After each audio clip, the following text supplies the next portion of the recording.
Chapter 694. Naturally, Su Yunxing had his own reasons for saying this. First, he found that this old man named Zhang Shibao was very honest. Otherwise, even if he saw through it, there was no need to say it. Because sometimes, a wrong word could cost one's life. Secondly, he felt that Zhang Shibao still had a good impression of him, or rather, of Ming Ren. Third, even if he made a wrong judgment, he was confident that he could make the other party stay and not let the news of him appearing here spread. Since that was the case, there was no harm in directly revealing his identity.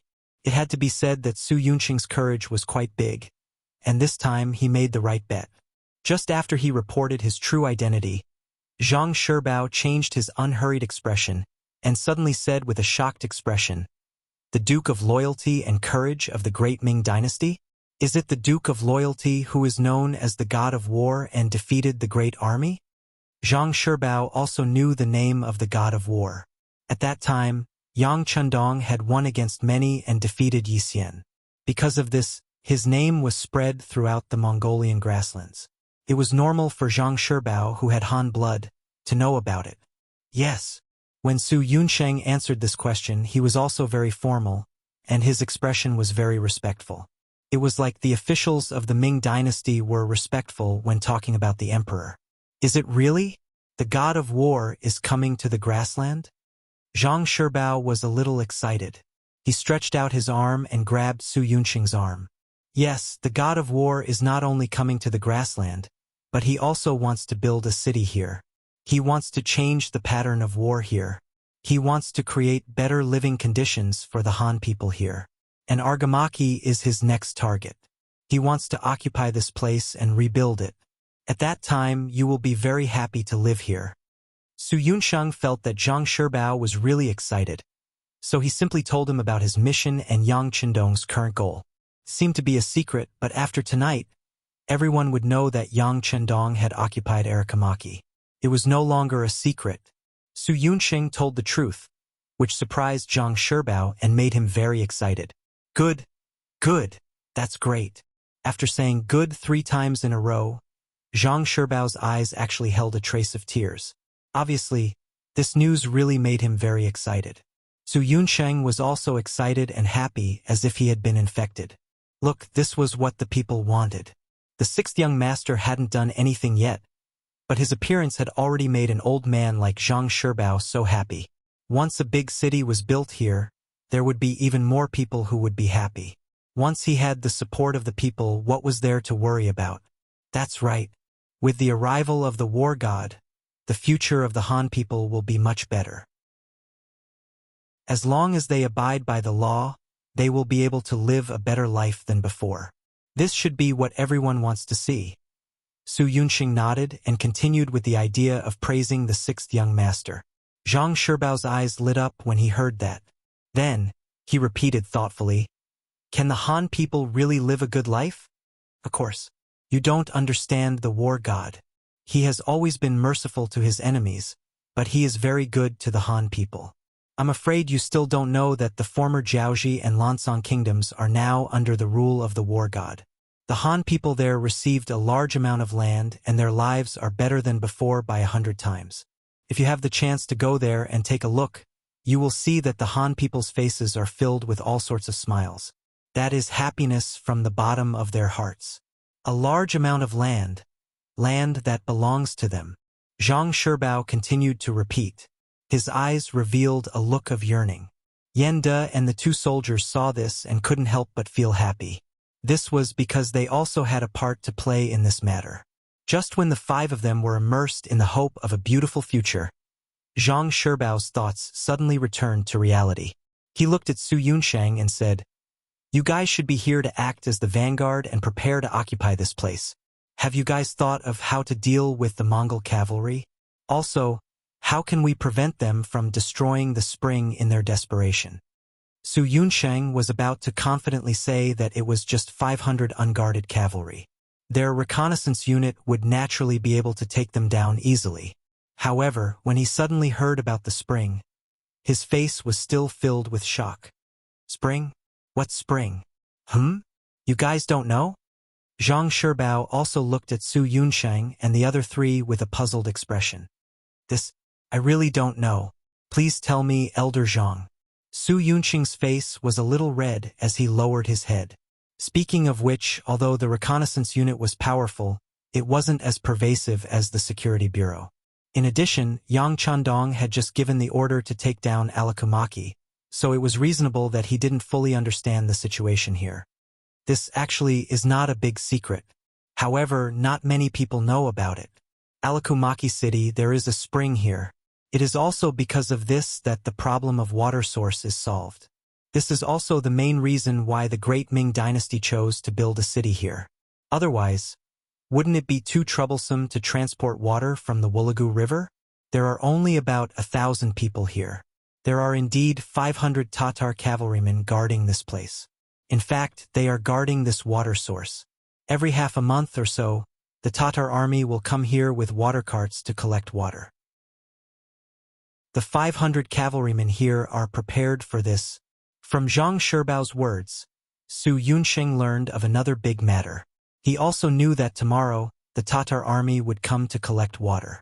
This unexpected news shocked Su Yunqing. He suddenly felt that he knew too little about this place.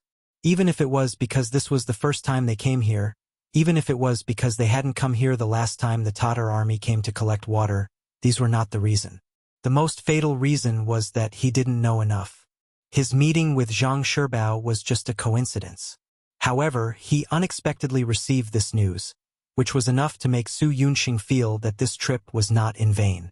If not for this matter, he would have brought the scouts here. It was very likely that he would have given the Tatar cavalry a chance to destroy the water source and the spring. Once they poisoned it, who knew how long it would take for the spring to be digested and for the people to drink it with ease? After Zhang Shibao knew that Su Yunqing represented the god of war, he told him everything. When it was almost dusk, Su Yunqing left. Before he left all the food on him as a sign of gratitude and asked Zhang Shibao to keep this a secret.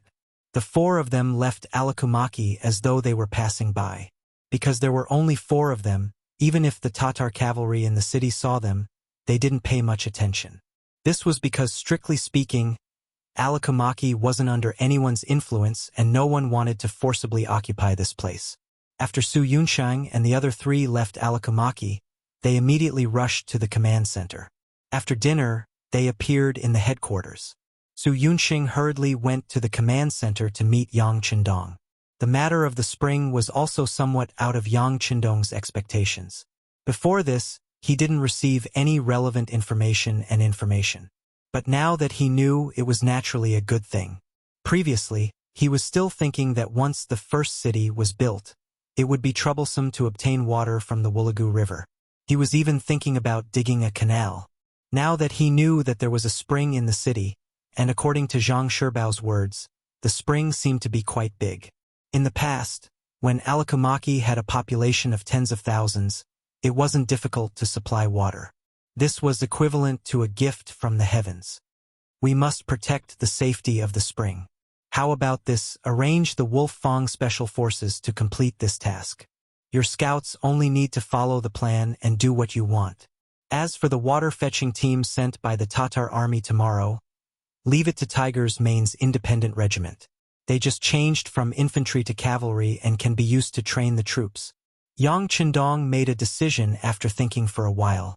Su Yunqing quickly left, along with the Wolf Fang Special Forces led by Tiger's Main.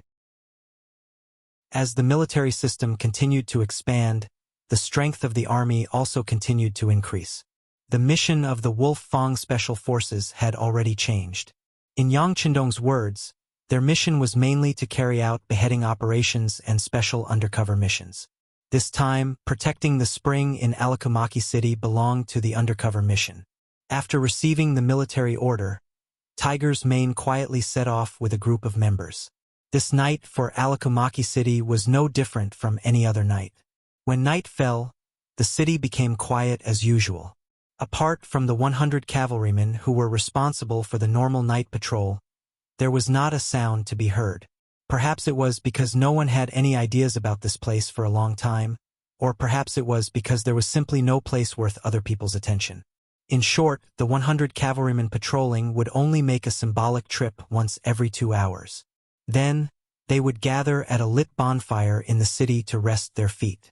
An almost abandoned city, a city without many citizens, a city without many resources, a city without a very good geographical location. If not for the existence of a thick spring, which could still be considered useful, there would not even be 500 cavalrymen. How could such a place have a heavy military force, and how could it be so tightly guarded? Therefore, when Tiger's Mane brought a group of Special Forces members into this place, they did not encounter any obstruction at all. They followed the map that Su Yunsheng obtained from Elder Zhang Shibao and rushed to the spring. Chapter 695. The mouth of the spring was located in the middle of a courtyard that was not small. Rather than calling it the mouth of the spring, it would be more accurate to call it a well. Just beside the mouth of the spring, there was a pond in the courtyard. It was already filled with water and looked extremely clear. At night, a bright moon hung upside down in the water, giving people the feeling that they could fish the moon out of the water. Tai Hu and the others came to the high wall beside the small courtyard from all directions. Each of them was like a nimble fox, not making any sound or movement. After they observed closely from the surrounding rooftops, they noticed that there were dozens of breathing sounds coming from the row of houses beside the pond. Some were light, some were heavy, but most of them seemed to have entered a state of sleep. Since Zhang Shibao said that the Tatar cavalry might drug the mouth of the spring and destroy the water quality here, Tai Hu and the others had to be prepared. With a signal, the 20 members divided into different directions and began to divide the work. Some of them continued to monitor with their guns. Some began to enter the small courtyard or the various exits near the mouth of the spring, and some had already jumped off the rooftops and approached the row of houses where the breathing sounds were coming from. Skinny Monkey was the most agile member. He was the first to arrive in front of the houses. Unknowingly, a weapon similar to a modern grenade had appeared in his hand. This was not a normal grenade but a smoke bomb. Once it was fired, it would release a pungent smell, causing people to lose their ability to judge for a certain period of time and lose more than 70% of their mobility. Skinny Monkey was the first to arrive, followed by King Kong, Violent Ape, and the others. Each of them guarded a door, holding a smoke bomb in their hands. When all of them were in place, they looked at each other and 6 smoke bombs were suddenly thrown from the windows into the 6 rooms. In the silent night, the smoke bombs made a sound in unison. Oh, puff! Ah, choke! About 4 to 5 seconds later, there were bursts of shouts, curses, and screams coming from the houses. These sounds should have been like thunder in the silent night, but the sound of the cavalry charging at the city gate covered everything, so the sounds made here did not attract too much attention from the outside. Even though no one was paying attention, it didn't mean that the members of the special forces would go easy on them. On the contrary, their attacks began at the same time. The smoke grenades emitted a pungent smell, causing the Tatar cavalry to rush out of their rooms. Then, like dumplings, they were knocked out one after another. There were only 6 rooms, but 50 Tatar cavalry rushed out of them. In the end, apart from 2 people who resisted fiercely and suffered light injuries, the other 48 people were knocked out before they could even figure out what had happened. Search! After taking control of the situation, Iron Tiger gave the order. The members of Wolf Fong worked together and quickly found a large amount of poison in the room. Among them, they found a lot of arsenic, nux vomica, and other things. These things melted in water and after being consumed, they would appear to be poisoned. It was hard to imagine what would have happened if Su Yunsheng hadn't found out about it. If the mercenaries didn't know that the water source had been destroyed, what would have happened after the army drank the water? Come. Bring the 2 wounded over here and let them drink the water in this pool. Iron Tiger was shocked and a little angry. Looking at the 2 wounded Tatar cavalry, he couldn't help but feel angry. If the 6th young master hadn't said that building the city required too much manpower, he would have killed them. But he could avoid the death penalty, so let them taste the water. If there really was a problem, they could only blame their bad luck. There was no time to poison them, or it could be said that they didn't think that someone would target them, so there was naturally no problem with the water. The 2 Tatar cavalry calmly drank the water. Seeing that everyone was safe, Iron Tiger let out a sigh of relief. He ordered his men to guard this place and not allow anyone to come close without orders. On the streets of Arakamaki, the sounds of killing had already become one.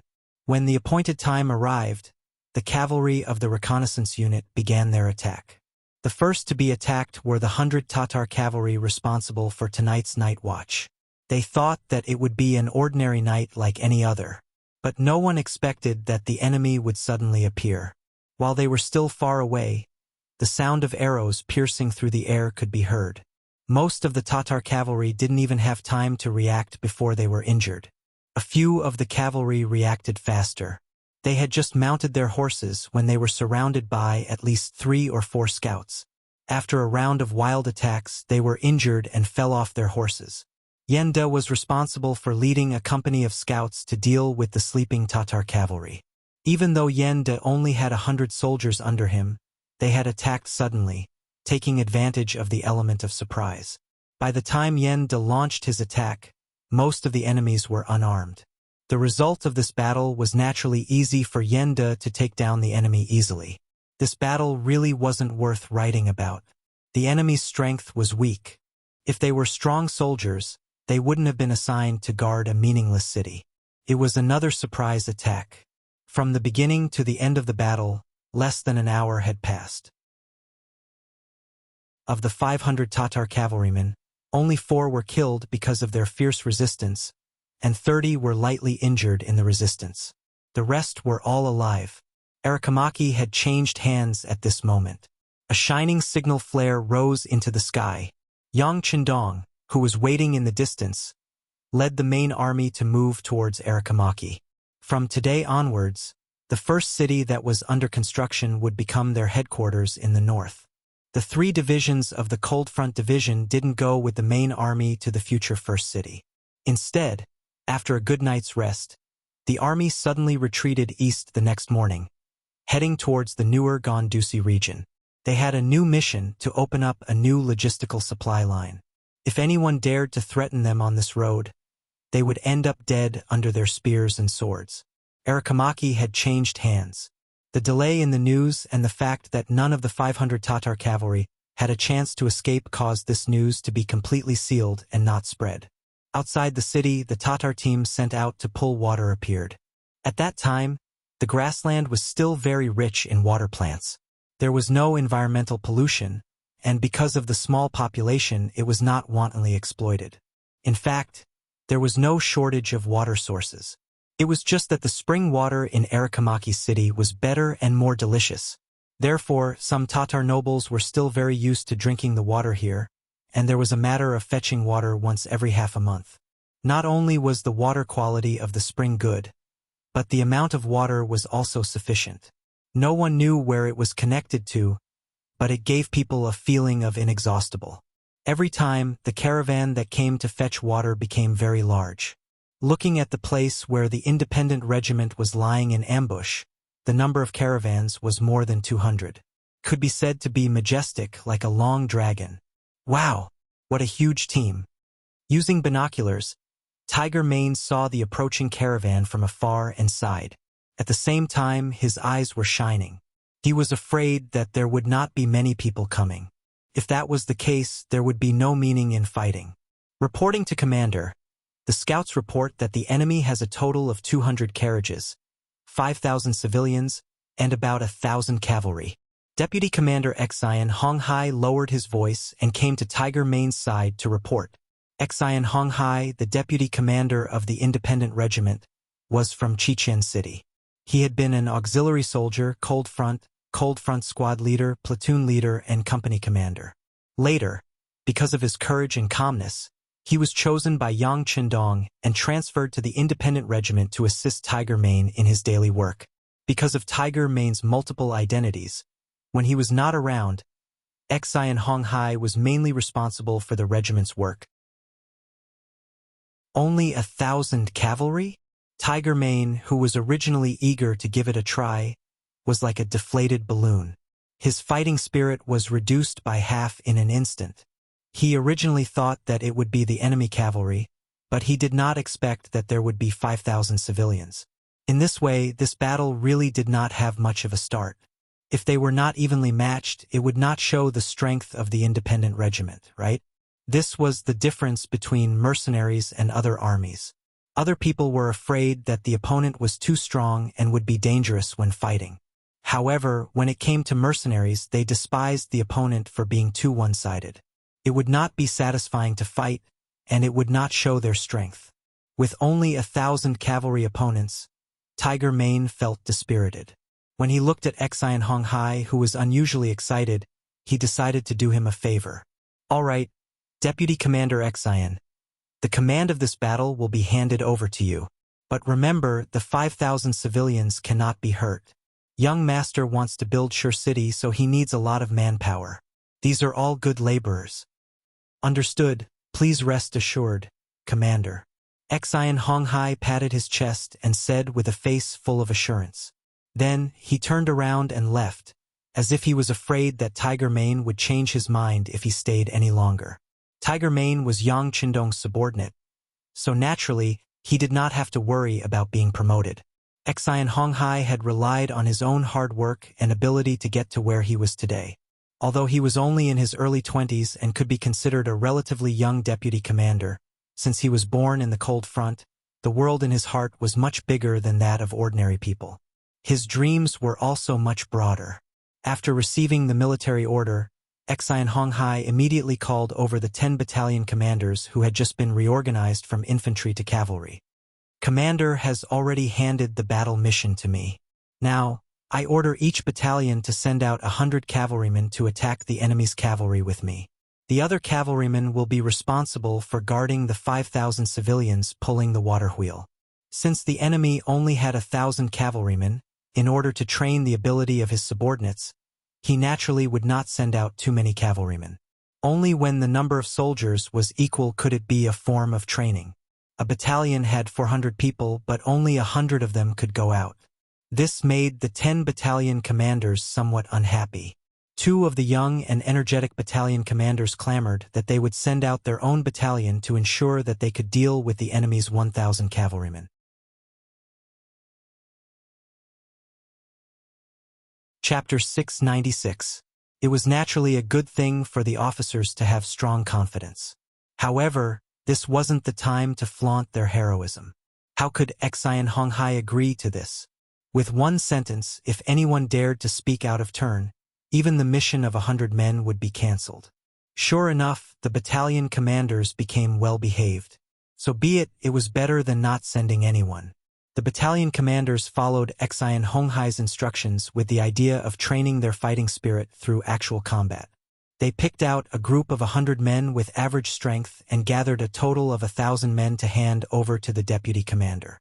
What was worth mentioning was that the officer leading each battalion was actually a battalion commander, and all of them held official positions. Xian Honghai naturally noticed this scene, but he didn't say anything. The officers below also wanted to go on the battlefield and kill the enemy. He naturally couldn't refuse. After all, wasn't he also leading the troops? The caravan in the distance was getting closer and closer. It could already be seen that the 5,000 men driving the caravan were all dejected and dispirited. Even the 1,000 cavalrymen were walking sparsely. There wasn't the slightest bit of vigilance and formation that a cavalry troop should have. Although it could be said that the grasslands were currently in chaos, there was war everywhere. Many people were still fine when they left home in the morning, but who knew if this would be the last time they left home? However, in the face of danger, no one would have the idea of taking the water caravan. It was simply too worthless. It was too much of a loss to pay the price for these things. Even the common people knew that they shouldn't do things that were unprofitable, let alone a cavalry troop. Therefore, when the independent regiment suddenly appeared and Xian Honghai led 1,000 cavalrymen to kill from the side, the 1,000 Tatar cavalrymen looked at them as if they hadn't woken up from a dream. They looked at them as if they were looking at an idiot. It was as if they were saying, "Are you kidding me? We're just a caravan. You want to steal from us? Enemy attack! Enemy attack!" The leading Tatar Chiliarch only stared blankly for a moment before he reacted. He then pulled out his saber and shouted loudly. He intended to summon the morale of the army back in the shortest time possible. Kill! At this moment, Xian Honghai and his 1,000 cavalrymen were already less than 150 meters away from the Tatar cavalrymen. As the general leading the team, he shouted as he took out his bow and shot an arrow at the nearest target. He didn't use a flintlock because Xian Honghai didn't think it was necessary. Since they were cavalrymen, archery was still the best choice for long-range weapons. This was also a form of training for the troops. Following Xian Honghai's arrow, the countless independent cavalry around him also knocked their bows and shot forward.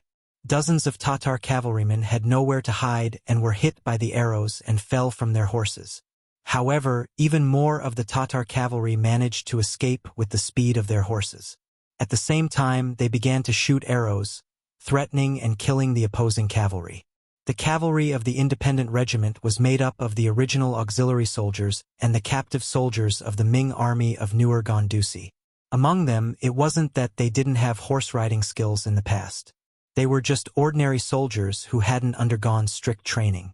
For an army like this, even if they were given healthy horses, it would still be difficult for them to display the true advantage of cavalry. Because of this, the weakness of the independent regiment was revealed when they shot arrows. Facing the Tatar cavalrymen who grew up on horseback, both sides shot at each other. After a short while, the unprepared Tatar cavalryman began to gain the upper hand. Out of the corner of his eyes, he saw his own soldiers being shot by arrows or falling off their horses. In a short period of time, about 100 people were injured or died in battle. Xian Honghai clenched his teeth in heartache. He finally realized that his cavalry was still lacking in many aspects. "No, we can't go on like this," a voice sounded in his mind. Xian Honghai was very clear about the strength of his cavalry. Most of them were like ducks being forced to perch on a perch. They lacked the time to break in with their horses and the time to train on horseback. Especially when it came to archery. Whether it was shooting moving targets or moving arrows, they were still very weak. It was expected that cavalry would be at a disadvantage when shooting at each other. Rome wasn't built in a day. Powerful military combat ability wasn't something that could be trained in a single battle. In order to reduce losses, the soldiers had to have more opportunities to train and survive. Xian Honghai made a decision. He shouted loudly, "All battalion commanders, charge with me. Close combat." With Xian Honghai as the leader, he brought 10 battle-hardened battalion commanders to close in on the Tatar cavalrymen from all directions. Under their lead, more and more soldiers stopped taking out their bows and followed behind the officer. They dodged the arrows and closed in on the enemy cavalrymen. Tiger's Mane was looking at everything that was happening in the distance through his binoculars. His expression was stern. When the 6th young master said that he wanted to give this mission to them to train and strengthen the ability of the independent regiment to fight on horseback, he was still a little unconvinced. Previously, their independent regiment had used infantry to defeat cavalry at the short stone pile. Now that they were cavalry, how could they not defeat cavalry? Reality gave Tiger's Mane a big slap in the face. Only now did he understand that their previous victory was only due to the power of the Type 81 assault rifle. When they gave up on using firearms, their independent regiment was nothing. "Commander, the situation with Vice Commander Xian is not good. Should we send the cavalry battalion?"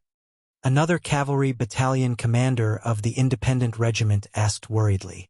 The independent regiment had 10 cavalry battalions that were reorganized from infantry. Apart from them, there were 6 other cavalry regiments. In comparison, these 6 cavalry regiments were much stronger. Although they couldn't compare to the Nuzan cavalry, they had the advantage of numbers. Dealing with 1,000 Tatar cavalrymen wasn't a problem. Clenching his right fist, Tiger's Mane was a little tempted. His breathing became a little heavier. But after a while, he exhaled and said, "No need. An army has to go through hardships and risks in the end. If they are always under protection, this kind of army will never be strong." Tiger's Mane didn't order the main force to go out and help. This was because he knew that an army that hadn't undergone a transformation wasn't a strong army.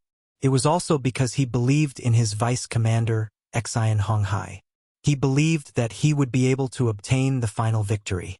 Not letting Tiger's Mane down, Xian Honghai really did give up on long-range attacks when he discovered that the situation wasn't good. He changed to close combat. He relied on the incomparably sharp saber in his hand to shorten the gap between the two sides. When Xian Honghai brought his 10 battalion commanders to the front of the Tatar cavalry, the saber in his hand continuously swung down. The enemy's cavalry formation that had just gathered was scattered. The advantage of archery was suppressed. Taking advantage of this opportunity, more and more of the independent regiment's cavalry rushed over. The situation began to turn in their favor. The soldiers of the independent regiment couldn't be more familiar with the saber training. When they didn't have war horses, one of the things they had to do every day was to hack their saber 1,000 times a day. Because of this, countless soldiers' right arms swelled up. Some even fainted on the training ground. Their hard work finally paid off.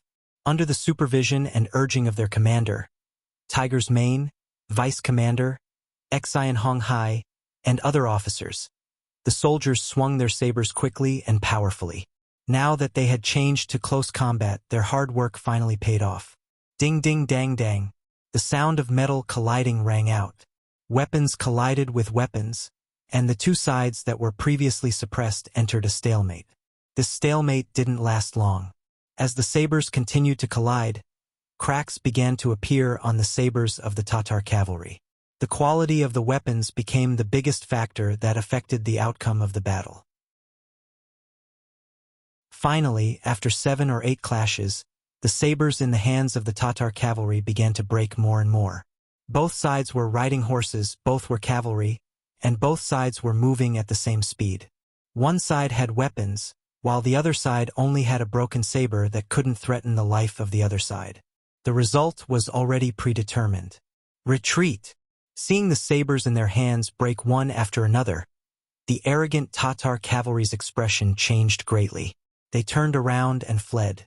They had already seen 200 water carts and 5,000 civilians being controlled by the enemy.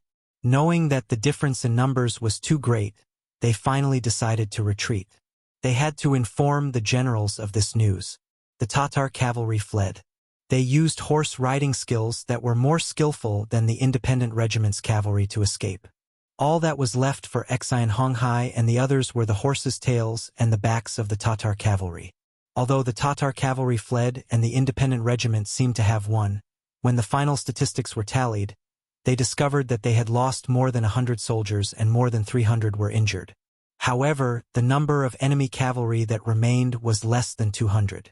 This was the first time since the establishment of the mercenary regiment that they had such a ratio of battle results and casualties. Of course, this was the first time that the results were the worst. Because of this, Xian Honghai brought 10 battalion commanders and more than 800 cavalrymen, who were either injured or uninjured, to the commander of Tiger Brilliance and asked for forgiveness. You don't need to ask for forgiveness from me. You should ask for forgiveness from the more than 100 comrades that have already died. With the same number of soldiers, you suddenly killed your way out and took the initiative. However, the battle was actually so tragic. You can conclude it yourselves. Tiger's man said with a cold face. After saying this, he brought the 200 water carts and the 5,000 civilians that he had just captured and headed to the beginning city. As the commander of the independent regiment, he had to bear the main responsibility for today's battle. He had to personally ask for forgiveness in front of the 6th young master. Aramadki had been officially renamed as the beginning city by Yang Chendong. After the name change, the city seemed to be glowing with youth. The city was bustling with activity.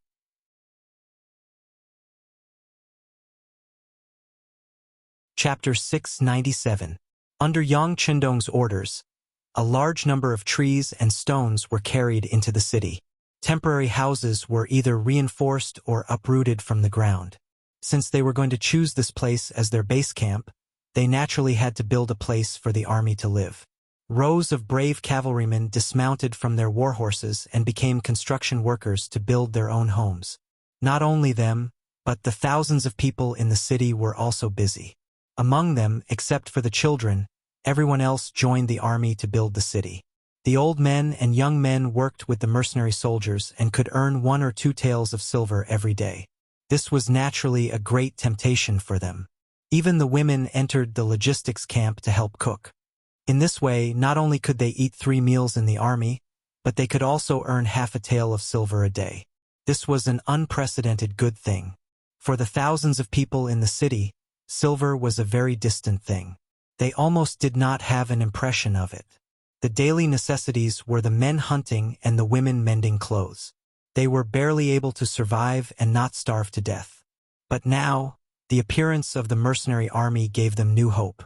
They were already fantasizing that with enough silver, one day, they could buy the good things that they had always wanted to buy but did not dare to buy. Perhaps when that day came, they would also be able to live a decent life. Yang Chendong had never lacked silver. The creativity of Crimson City had surpassed any force. The Outer Heaven Trading Company had also become the richest trading company in the world. The rare goods from their hands had now been circulated to the 5 continents and 8 places. Even among some unfriendly forces, they did not openly exclude Yangxia's goods. After all, there were some things that even the aristocrats and royalty liked. Once they were openly excluded, they would no longer be able to get the goods that they liked and the items that could make their quality of life reach a higher standard. As the saying went, it was easy to do things with silver. Yang Chendong firmly believed that when a large sum of silver was spent, it would attract more people to come to the beginning city, either to work or to settle here. It would not be long before this place would become a big city, a strong city. Since it was called First City, Yang Chendong had a certain idea and hope in his heart. He wanted to build this city into one of the largest cities in the vicinity. In order to achieve this goal, he had to expand the original area of the city to more than 10 times its original size. This required an astronomical number of workers. Just as he was thinking about the lack of manpower, Tiger's Mane arrived. Yang Chendong laughed heartily when he heard that. Very good. Arrange for them to start working immediately. Oh right, in order to let them put in all their strength to the maximum, you can tell them that if they perform well, not only will they regain their freedom, but they will also be paid several times more than outside. Yang Chendong seemed to be in a good mood. When Tiger's Mane agreed, he took the opportunity to talk about the performance of the independent cavalry on the battlefield. In the end, he even took the initiative to reflect on himself, saying that he had failed in his leadership and asked for punishment. The 10 cavalry battalions that were established after the independent regiment were not trained by Tiger's Mane. They were just ordinary soldiers from the Baiming Guards. In terms of military quality, they could only be said to be average. If not for the fact that he did not want to reveal his identity and whereabouts at that time, he was afraid that these people would have been released at that time. However, since they had stayed for such a long time, and after they understood the situation of the mercenaries, they also wanted to join. Yang Chendong naturally could not refuse. This gave them the opportunity to enlist in the army and even become a glorious cavalry. However, a weak foundation was a weak foundation. This was an indisputable fact. This battle had already exposed too many of their weaknesses and shortcomings. Normally, if it were any other general, they would have given up on this kind of army. After all, training a qualified cavalry required a lot of energy and financial resources. Even training an excellent cavalry required more time and effort than training 5 infantrymen. However, since they were fated to join the mercenary army, Yang Chendong couldn't just leave them be, based on the principle of not giving up on them. After thinking for a while, he took the initiative to say, "How about this? I will give you a month. In this month, unless the situation is urgent, I will not arrange any combat missions for these 10 battalions. After a month, there will be an assessment. Those who pass can stay, and those who do not pass will be given a toll to leave the army." No matter what, these cavalry soldiers were still Han disciples. Just based on this point, Yang Chendong was worthy of giving them a chance. Tiger's Mane was originally worried that the 6th young master would be angry at their failure to fight and directly dismiss the soldiers who had just become cavalry soldiers. After all, in the army, survival of the fittest was too common. If that was the case, as the commander of the independent regiment, he could not say anything. Fortunately, the 6th young master still remembered their old friendship and promised to give his brothers a chance to become stronger. He immediately respectfully saluted. "Thank you, young master. I thank you on behalf of the 4,000 brothers." Haha. Seeing that Tiger's Mane was sincerely thanking him, Yang Chendong's expression turned serious and said, What I want is not gratitude. I want them to stay after a month. Yes. Tiger's Mane saluted again and decided by vote. The order was passed to the army. When the 10 new cavalry battalions of the independent regiment heard the final decision of the 6th young master, many people's eyes were bloodshot. They knew that the best and possibly the last opportunity in their lives had come. An opportunity that could change their lives had come.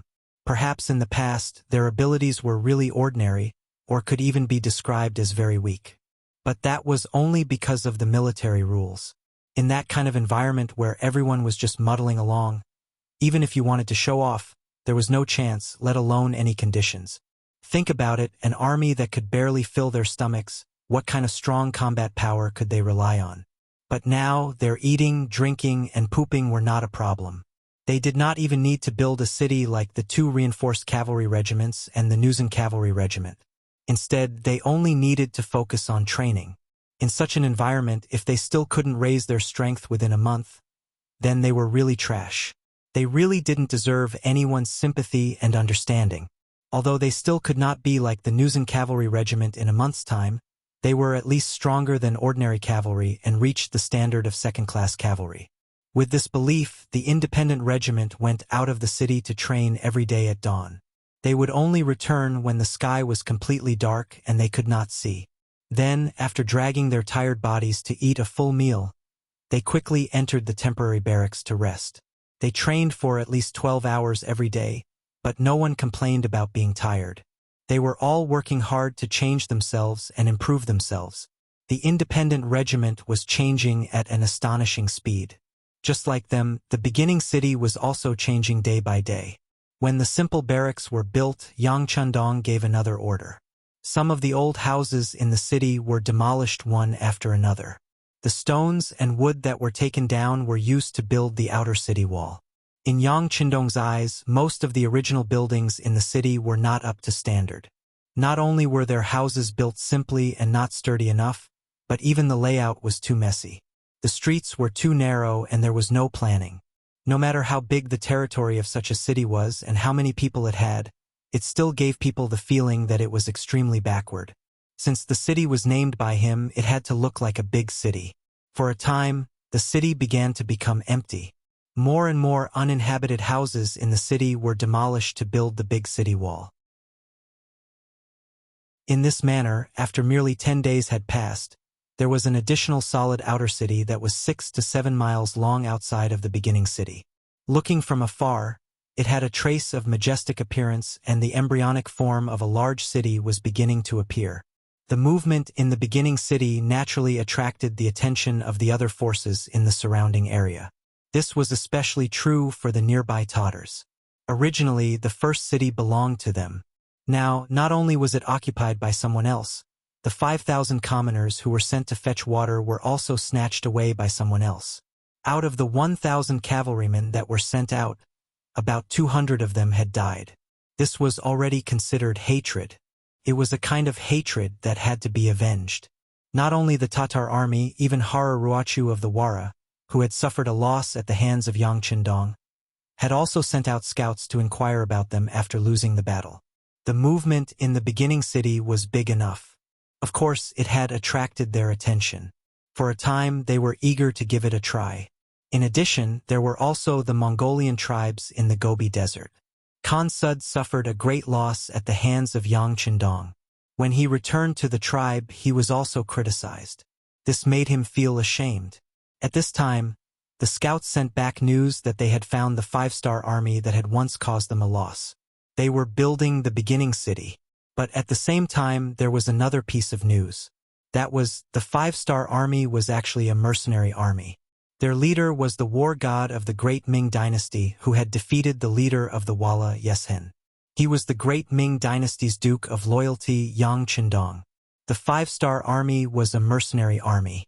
The army that was building the beginning city was a mercenary army. When this news was intentionally released by Yang Chundong, it quickly shocked the area. Some of the forces that were originally eager to make a move couldn't help but suppress the idea of making a move. They decided to wait and see first. Who was Yeshen? Presumably, there was no one in the grassland who didn't know about him. In the coup 3 years ago, this person defeated the Great Ming Dynasty's hundreds of thousands of main forces. At one point, he almost breached the capital of the Great Ming Dynasty. How glorious was that! However, such a powerful person with a powerful cavalry team was still defeated by a Han scholar in his early 20s. After the war, this person also received an even more resounding nickname, War God.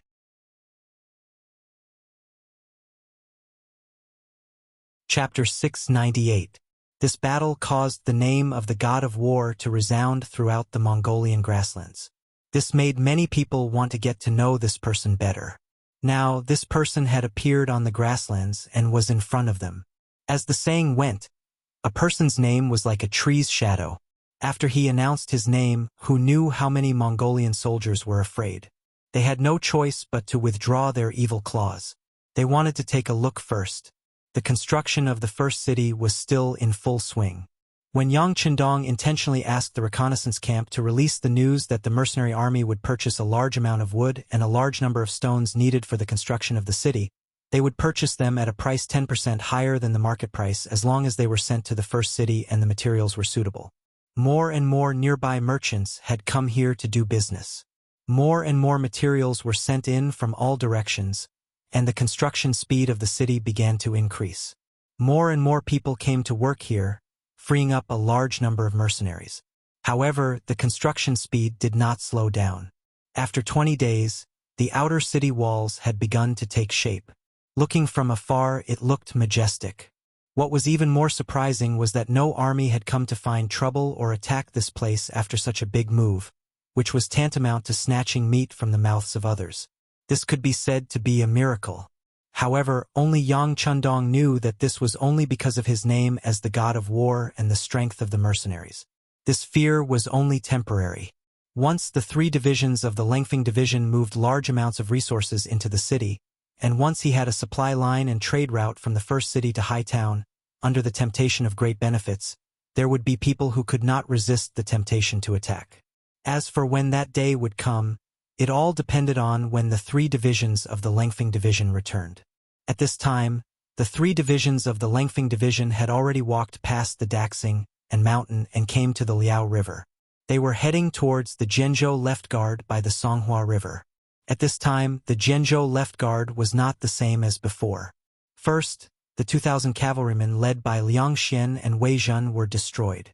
Then, Tang Longtian led 2,000 infantrymen and disappeared by the Liao River. Their strength had been greatly reduced.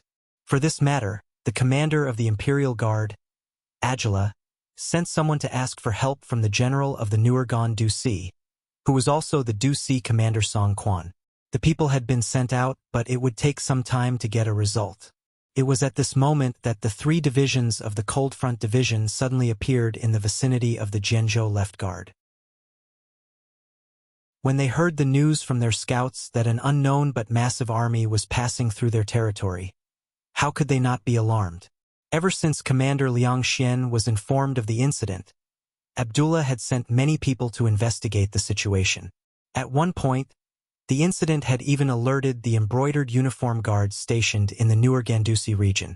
It had to be said that this organization was very capable. After they began to pay attention to this matter and sent people out, the news quickly spread that this incident was most likely done by the 5-Star Army. The 5-Star Army's actions in the Newer Gandusi region were indeed very low-key. Perhaps many people didn't take them seriously. However, what did the embroidered uniform guards do for a living? They were good at grasping details.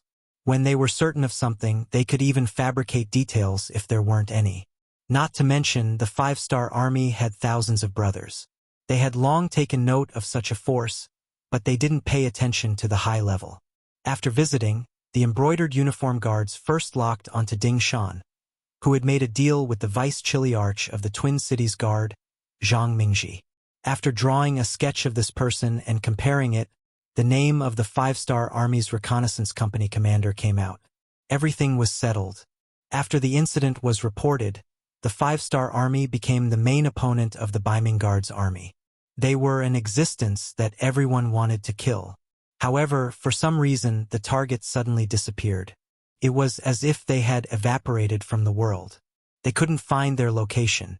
Speaking of which, since they couldn't find the 5-star army, they could only continue to investigate.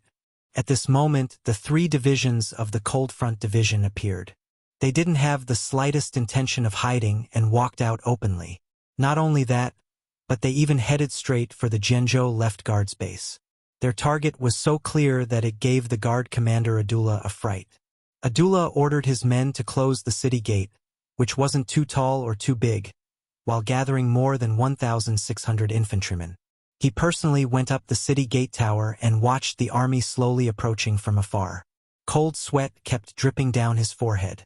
As mentioned before, Abdullah was good at fighting. He had relied on his own abilities to reach his position. It was precisely because of this that he was different from those who had inherited their official positions.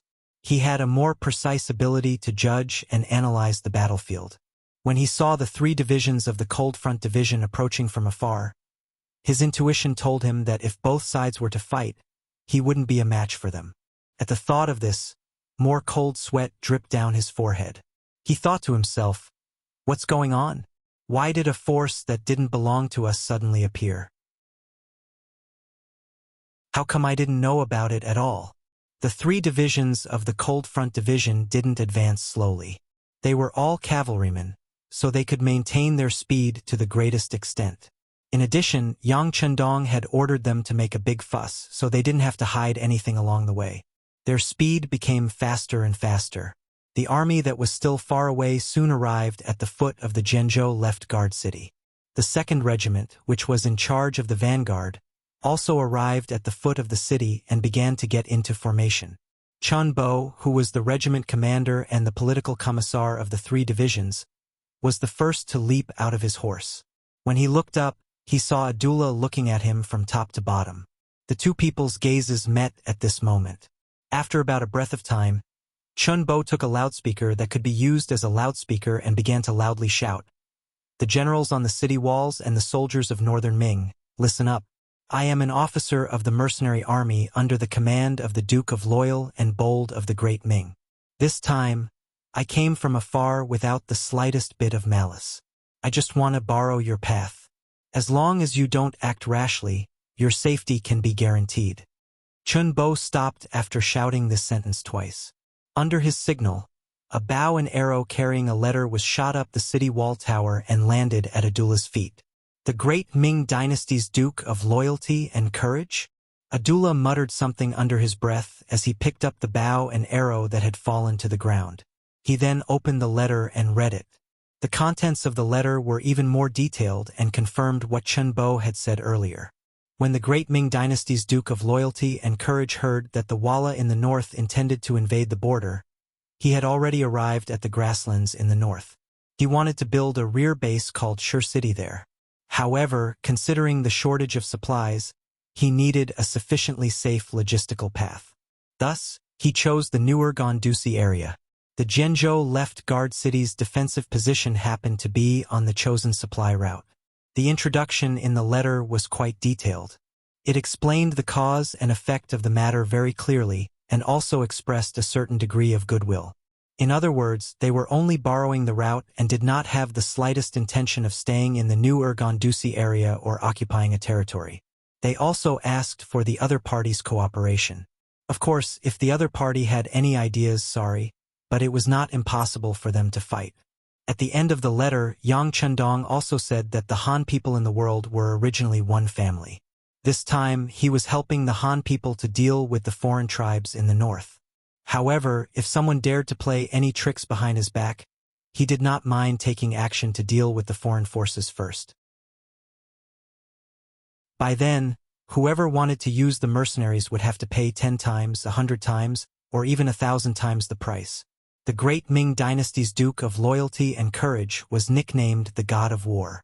Not to mention, during the year that this person went to the south, he had successively defeated the troublemaking Huang bandit army and destroyed Jiaoji and Kanglan nations. This was something that even the great Ming dynasty could not do. Now that Yang Chendong had done it, how could such a person be easy to deal with? Now that this person had appeared in his line of sight, Abdullah already had the feeling that he was no match for this person even before the battle started. Then again, he was only a commander of the Imperial Guard and his authority was limited. Such a major matter was not something that he could make the decision on. He still needed to seek instructions from the higher-ups and listen to their arrangements. Abdullah did not want to offend the other party, so he quickly replied, "General, this matter is of great importance. Please allow me to seek instructions from the higher-ups before making a decision.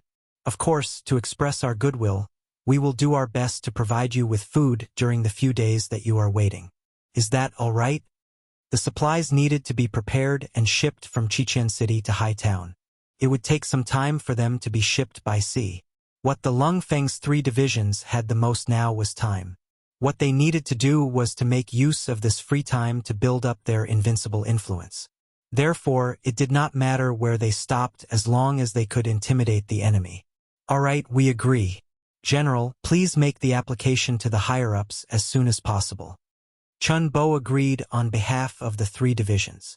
With a wave of his hand, the cavalrymen dismounted and began to set up camp 5 miles in front of Jian Province's left guard. Abdullah returned to the barracks from the city tower and immediately wrote an urgent letter. He then ordered his trusted aide to deliver it to the city where the commander was stationed. After that, he arranged for the soldiers in the barracks to send some extra food to the foot of the city in baskets. Speaking of which, after losing 2,000 cavalrymen and 2,000 infantrymen, they still had a lot of food left. The Lung Feng's 3 divisions did not hold back and arranged for their soldiers to receive the food at the foot of the city. They did not seem to be on guard at all, which showed that they had no ulterior motives. This made Abdullah feel more at ease. The fact that the other party was willing to accept the food meant that they were expressing their goodwill. In this case, the other party should not attack anymore. Otherwise, why would they go through so much trouble?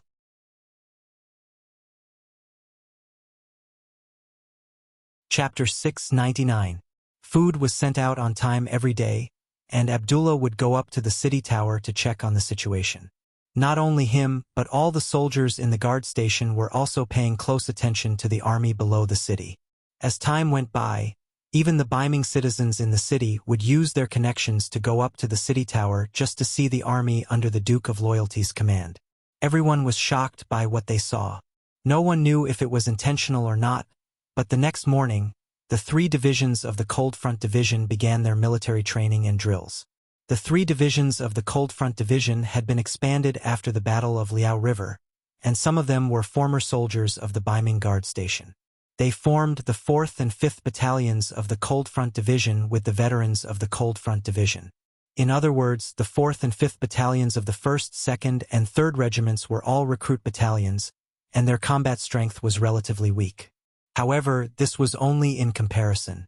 If they were to fight against the Nuzen cavalry, they would not lose out.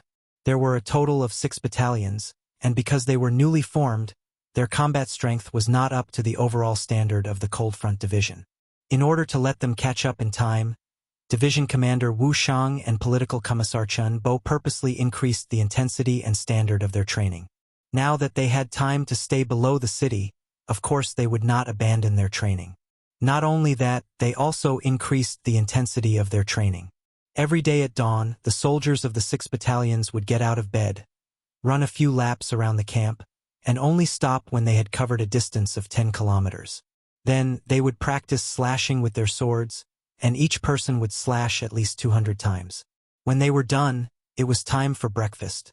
Only then did the soldiers have half an hour to rest. After breakfast, the training continued. Each person would slash 200 times, and then it was target practice. Of course, considering the amount of ammunition they had, it was impossible for them to use live ammunition right away. First, they had to practice various postures. For example, one person would have to practice for 2 hours to raise the gun. They also had to hang a heavy stone under the butt of the gun to practice their stability and so on. In the afternoon, it was time for cavalry training. Getting on the horse to slash, getting on the horse to raise the spear, and so on. At night, there would be an hour of sparring practice. The warriors would put on all kinds of armor and then fight with wooden sabers. It was common for them to bleed and get injured. After an hour, it would be a day and a half of rest and study time. At least half an hour of learning, including various maps, hand gestures, and other skills, before they could sleep for the day. At this time, the soldiers would start snoring after entering their tents.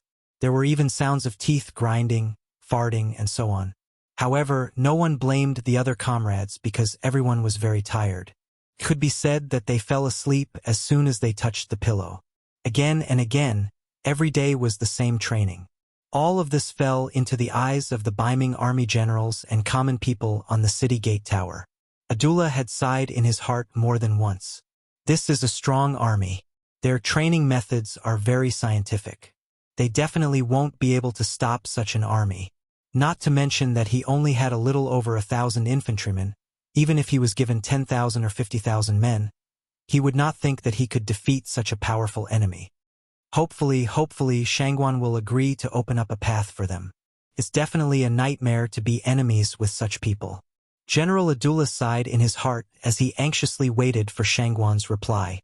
This wait lasted for 10 days. Finally, a cavalry scout came from afar with a letter in his arms. It represented the attitude of the new Urgon city toward the mercenaries. Whether they would fight or cooperate, the result would be clear soon. Abdullah received the letter from the scout with a nervous heart. He opened it silently. His expression changed rapidly. His brows were furrowed and relaxed at times. The letter was written by the city's commander, Song Quan. According to the letter, the embroidered uniform guard had already determined that the 5-star army was part of the mercenaries. In other words, the horse robbery that happened here, including the Liao River incident, should be the work of the mercenaries. Come to think of it, this was probably the only army in the world that could eliminate more than 10,000 enemies without leaving any traces or evidence behind. The letter also said that since the mercenaries provoked them first, it would not be a problem for them to retaliate appropriately. Considering the strength of the mercenaries, the lack of orders from the higher-ups, and the fact that Yang Qindong was a loyal duke recognized by the Great Ming dynasty, they only needed to retaliate appropriately and did not need to go all out. Abdullah heaved a sigh of relief when he read this. He no longer considered what the mercenaries had done to them. His observations over the past few days told him that the mercenaries were not to be trifled with. Not at all. The contents of the letter made Abdullah feel even more relieved. Considering the current situation of the Jian province left guard, the higher-ups would not send them into battle personally. It was not just the Jian province left guard.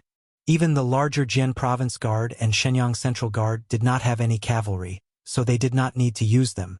This time, the higher-ups would directly send 3,000 cavalrymen to test the mercenaries' capabilities. What Abdullah needed to do was to stand below the city gate tower and record everything that happened from the beginning to the end of the battle in detail. He could then report it truthfully when he returned. After reading the letter, Abdullah had mixed feelings. The higher-ups were not willing to let the mercenaries off easily. They wanted to be selective and test them appropriately. However, was this necessary? Perhaps 10 days ago, when the 3 Lengfeng division masters had just arrived, Abdullah also had the same thought. However, after watching the mercenaries' training for 10 days, especially after watching the 3 divisions 9 Lengfeng division battalions train, he had long given up on such thoughts. The 9 battalions were quiet, but when they moved like flood dragons. Not only were their horsemanship superb, but they also practiced chopping 500 times in a row. Not only were there sufficient numbers, but their speed was also very fast. He had seen with his own eyes the wooden stakes that had been set up to act as imaginary enemies being split in half in a very short period of time. That saber seems different too. It is sharper and tougher than ours. Abdullah could not help but sigh as he thought about it. Then, he began to look forward to the outcome of the 3,000 cavalrymen sent by the higher-ups. He also wanted to encourage his own cavalry, but for some reason, he could not muster up the strength to do so. In the military camp outside the city, Division Master Wuxia had just returned from his chopping training. Compared to the ordinary Lengfeng warriors, he had set himself a requirement of 600 slashes in a row. While he had to make an extra 100 slashes, the time requirement was the same. In other words, if the warriors could make 500 slashes in the same amount of time, he would have to make 600 slashes to qualify. As the Lengfeng warriors' military quality continued to improve, as the division master, Wu Shang's expectations of himself became higher and higher. He returned covered in sweat. As soon as he received a towel from the correspondent, Political Commissar Chun Bo appeared in front of him. Division Master, the Beiming Division has already sent someone back to the city. They should have received some news. However, the other party has no intention of contacting us. It seems like the news is not necessarily good. I'm afraid we'll have to fight. The moment Chun Bo entered the room, he took a towel from the correspondent behind him and wiped his face. It was obvious that he was also covered in sweat. It was obvious that he had just finished his training. Let's fight then. If we don't fight, some people won't know how powerful we are. The warriors below have been holding back for a long time. It's a good opportunity for them to vent their frustrations, Wuxia said nonchalantly. His face was filled with fighting spirit and confidence. All right, let's wait and see. Chun Bo said unhurriedly. In their eyes, the Beiming Division's cavalrymen were nothing. Even though they knew that a big battle was coming, they were not nervous at all. They did not even need to prepare. This was because the 3 divisions of the Lengfeng Division had always been on the first level of combat readiness. They were ready to fight at any time. Being unprepared was the best preparation. This was a strong confidence in one's own strength. 3 days later, in the morning, from the northeast of the 3 divisions' barracks, a cavalry troop that seemed to cover the sky and earth came from afar. They left a trail of dust behind them. They're here. Division Commander Wu Shang and Political Commissar Chun Bo, who were still instructing the troops to practice shooting, immediately reacted. The troops immediately gathered, mounted their horses, and carried their swords. They were eager to fight. As soon as the troops gathered, a scout rushed back and rushed in front of the division commander and political commissar. Reporting to the chief, it's the Beiming Division's cavalrymen. There are about 3,000 of them. 3,000? After hearing this, Wu Shang shook his head with some disinterest. 3,000 is really too little. That's right. It's a little too little. This time, even political commissar Chun Bo agreed. However, they did not know that if their opponents heard these words, they would be enraged. They had seen people look down on others, but they had never seen people look down on others like this. The 2 division commanders looked at each other and smiled helplessly. They said at the same time, "Who do you think we should send?" They said the words at the same time. Then, the 2 looked at each other and smiled. They were prepared to fight personally, but the enemy only had 3,000 men. To be honest, it was too little. It was so little that they were embarrassed to fight with their subordinates. They both understood each other's thoughts. In the end, Political Commissar Chun Bo said, "Then let's rest for a while. We have to give the soldiers who came later a chance to show off. Why don't we send the 3rd commander to lead the 6 battalions? 6 battalions against 3,000 cavalrymen. That's reasonable." Wu Shang thought about it carefully and nodded in agreement. 6 battalions meant that each battalion had 400 men, which was 2,400 men. Although these people were not enough to deal with the enemy's 3,000 cavalrymen, to Lung Feng, this was already bullying. The 6 battalions were formed later, so their overall strength was slightly weaker. If it was the elite Cold Front Division, 3 battalions would be enough.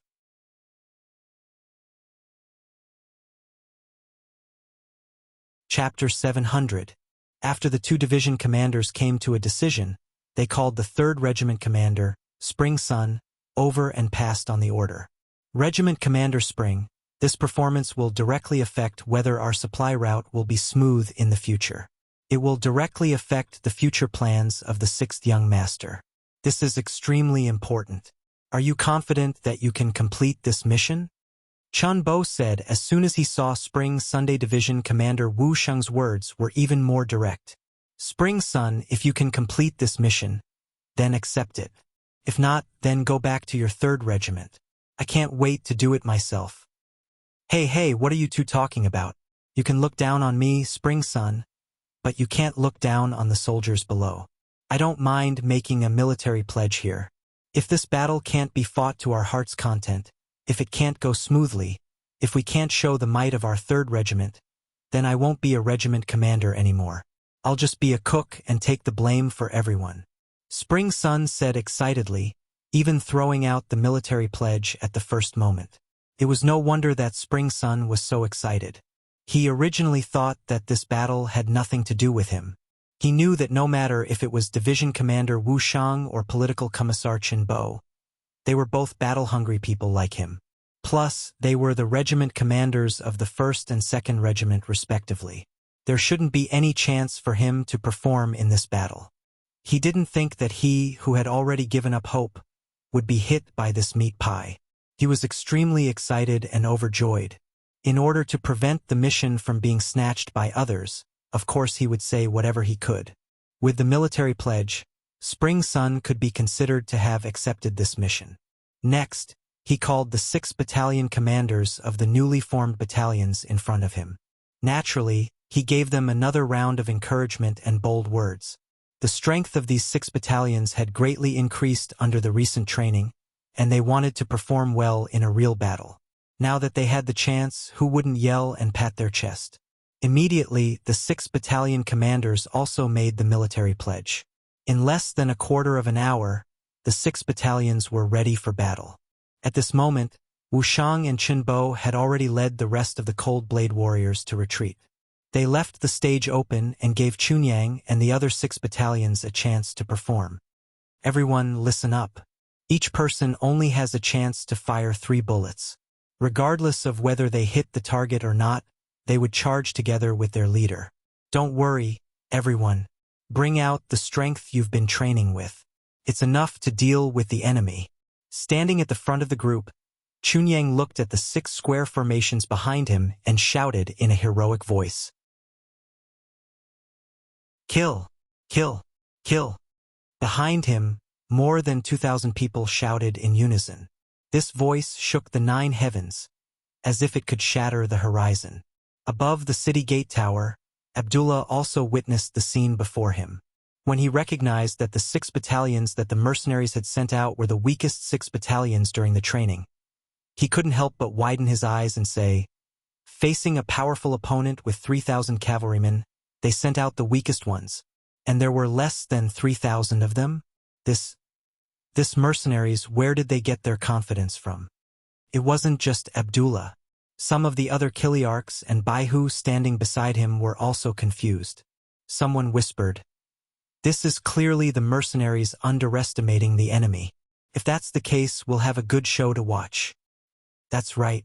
Your mercenaries may be strong, but if you underestimate the cavalrymen of the Baiming City Guard, you'll have to pay a heavy price.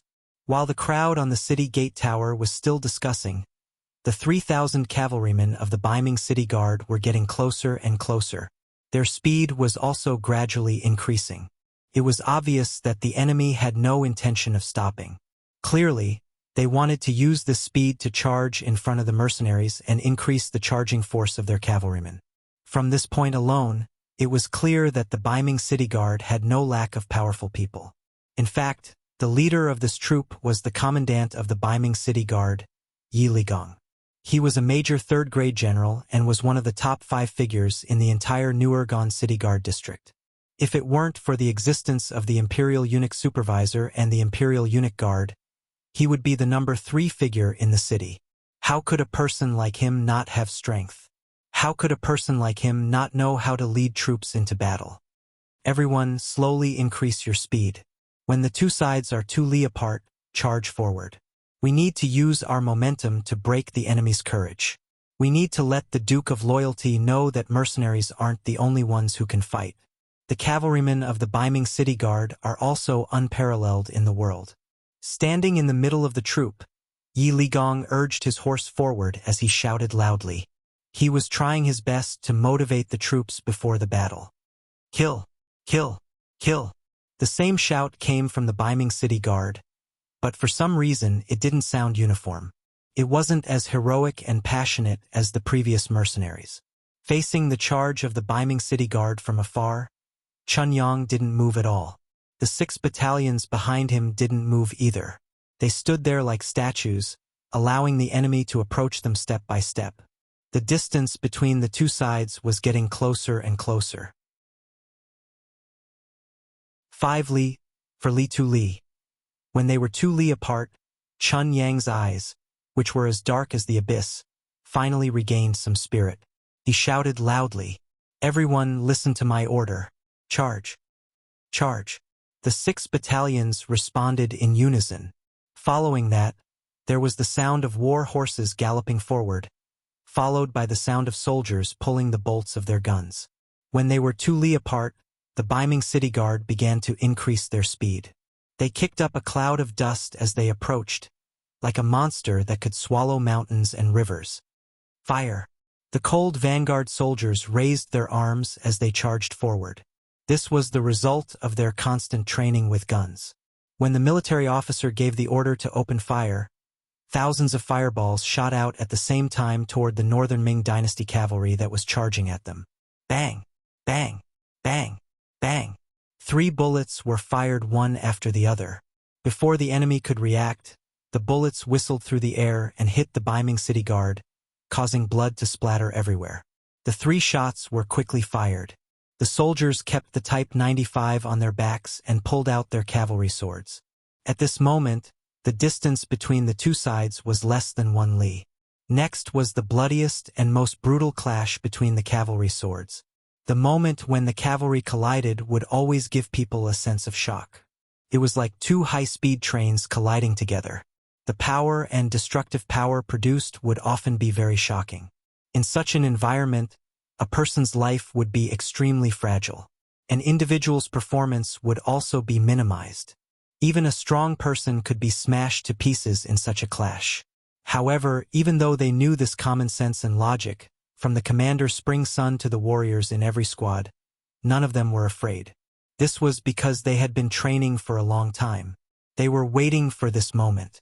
They were waiting for this moment to show their strength on the battlefield. This was also the glorious moment when they handed in their exam papers. They were waiting for the clash between the 2 sides. They were waiting for the moment to show their strength in the battle. Some people were even ready to die in the clash.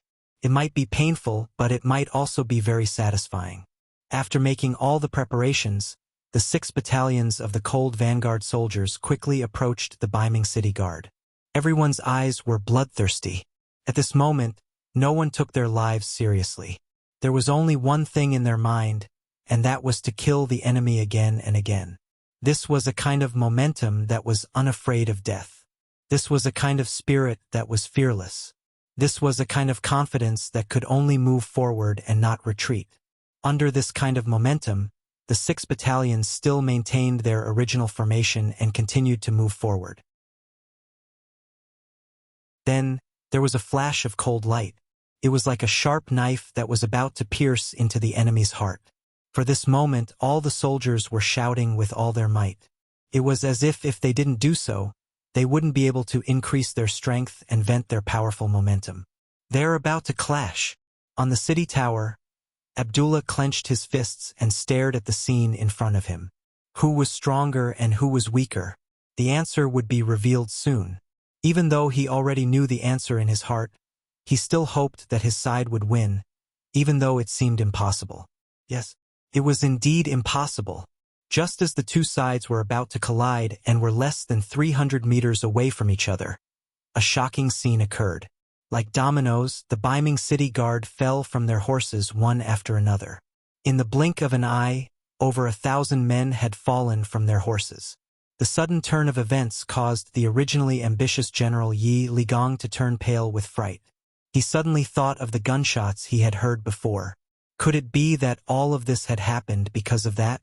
Although the newer city guard was located in a remote area, they knew that the mercenaries had continuous fire guns. However, that was all they knew. They knew that the Great Ming Dynasty also had firearms and the Divine Arms Battalion, so they didn't think much of it. It was the same for Yi Ligong when he heard the gunshots just now. He had tried firing firearms on horseback before.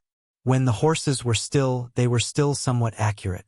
However, once the horses moved, they would be firing randomly. The effectiveness of the firearms was very limited. It was precisely because of this experience that he didn't think much of the gunshots. However, he suddenly understood that his brothers who suddenly fell from their horses must have been hit by the firearms. But how could there be so many of them? Yes, there were too many of them. Nearly half of the 3,000 cavalrymen died before they could even get close to the enemy. However, this was not the most important thing. The most important thing was that the casualties were all soldiers, but the war horses were fine. What did this mean?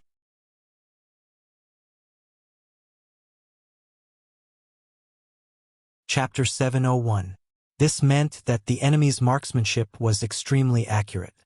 Not a single shot hit the ground or hurt the horses. This was a terrifying outcome. If the enemy launched another wave of musket attacks like this, would there still be anyone alive around him? Even if he did, would he be able to survive? At this moment, Yi Ligong was terrified. He instinctively pulled on the reins.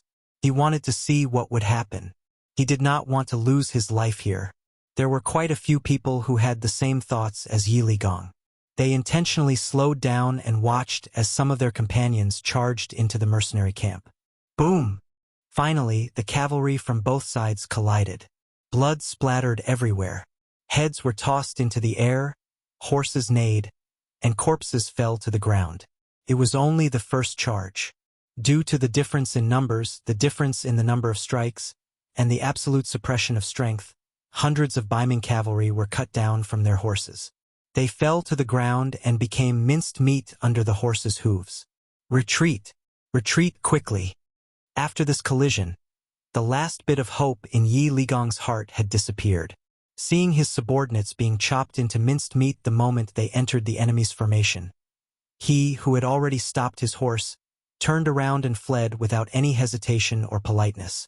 The main general suddenly turned around and fled with his bodyguards. Following that, more and more northern Ming cavalry also cursed and wanted to turn around and flee. However, it was not that easy to escape. Behind them, Chun Yang had already led his cavalry and charged forward. Under their repeated attacks, Baiming cavalry were cut down one after another.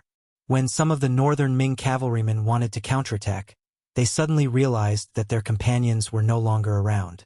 When he had to face the continuous attacks of more than a dozen cold vanguard cavalrymen, he could block one or two strikes, but could he block the third strike, the fourth strike, or even more? In the first place, the speed of the saber attacks was not as fast as a human's. After blocking a few attacks, the surrounded northern Ming cavalry were like sheep that had entered a wolf's den. They were instantly devoured, and not even their bones were left behind. Such a scene continued to happen on the battlefield. Wherever there was a surviving northern Ming cavalryman, there would be a dozen or even dozens of cold vanguard cavalrymen slaughtering him. As a result, the northern Ming cavalrymen were like small boats sailing in the sea, facing huge waves one after another. No one could survive, no one. Originally, it should have been an evenly matched cavalry charge, but it had turned into a completely one-sided situation. From the beginning to the end, only half an hour had passed. Other than Yi Ligong, who escaped with less than 50 bodyguards, the other 2,950 Baiming cavalry were all killed. Not a single captive was left. Not even a single wounded person was left. Of course, this was because Lung Feng wanted to establish his dominance.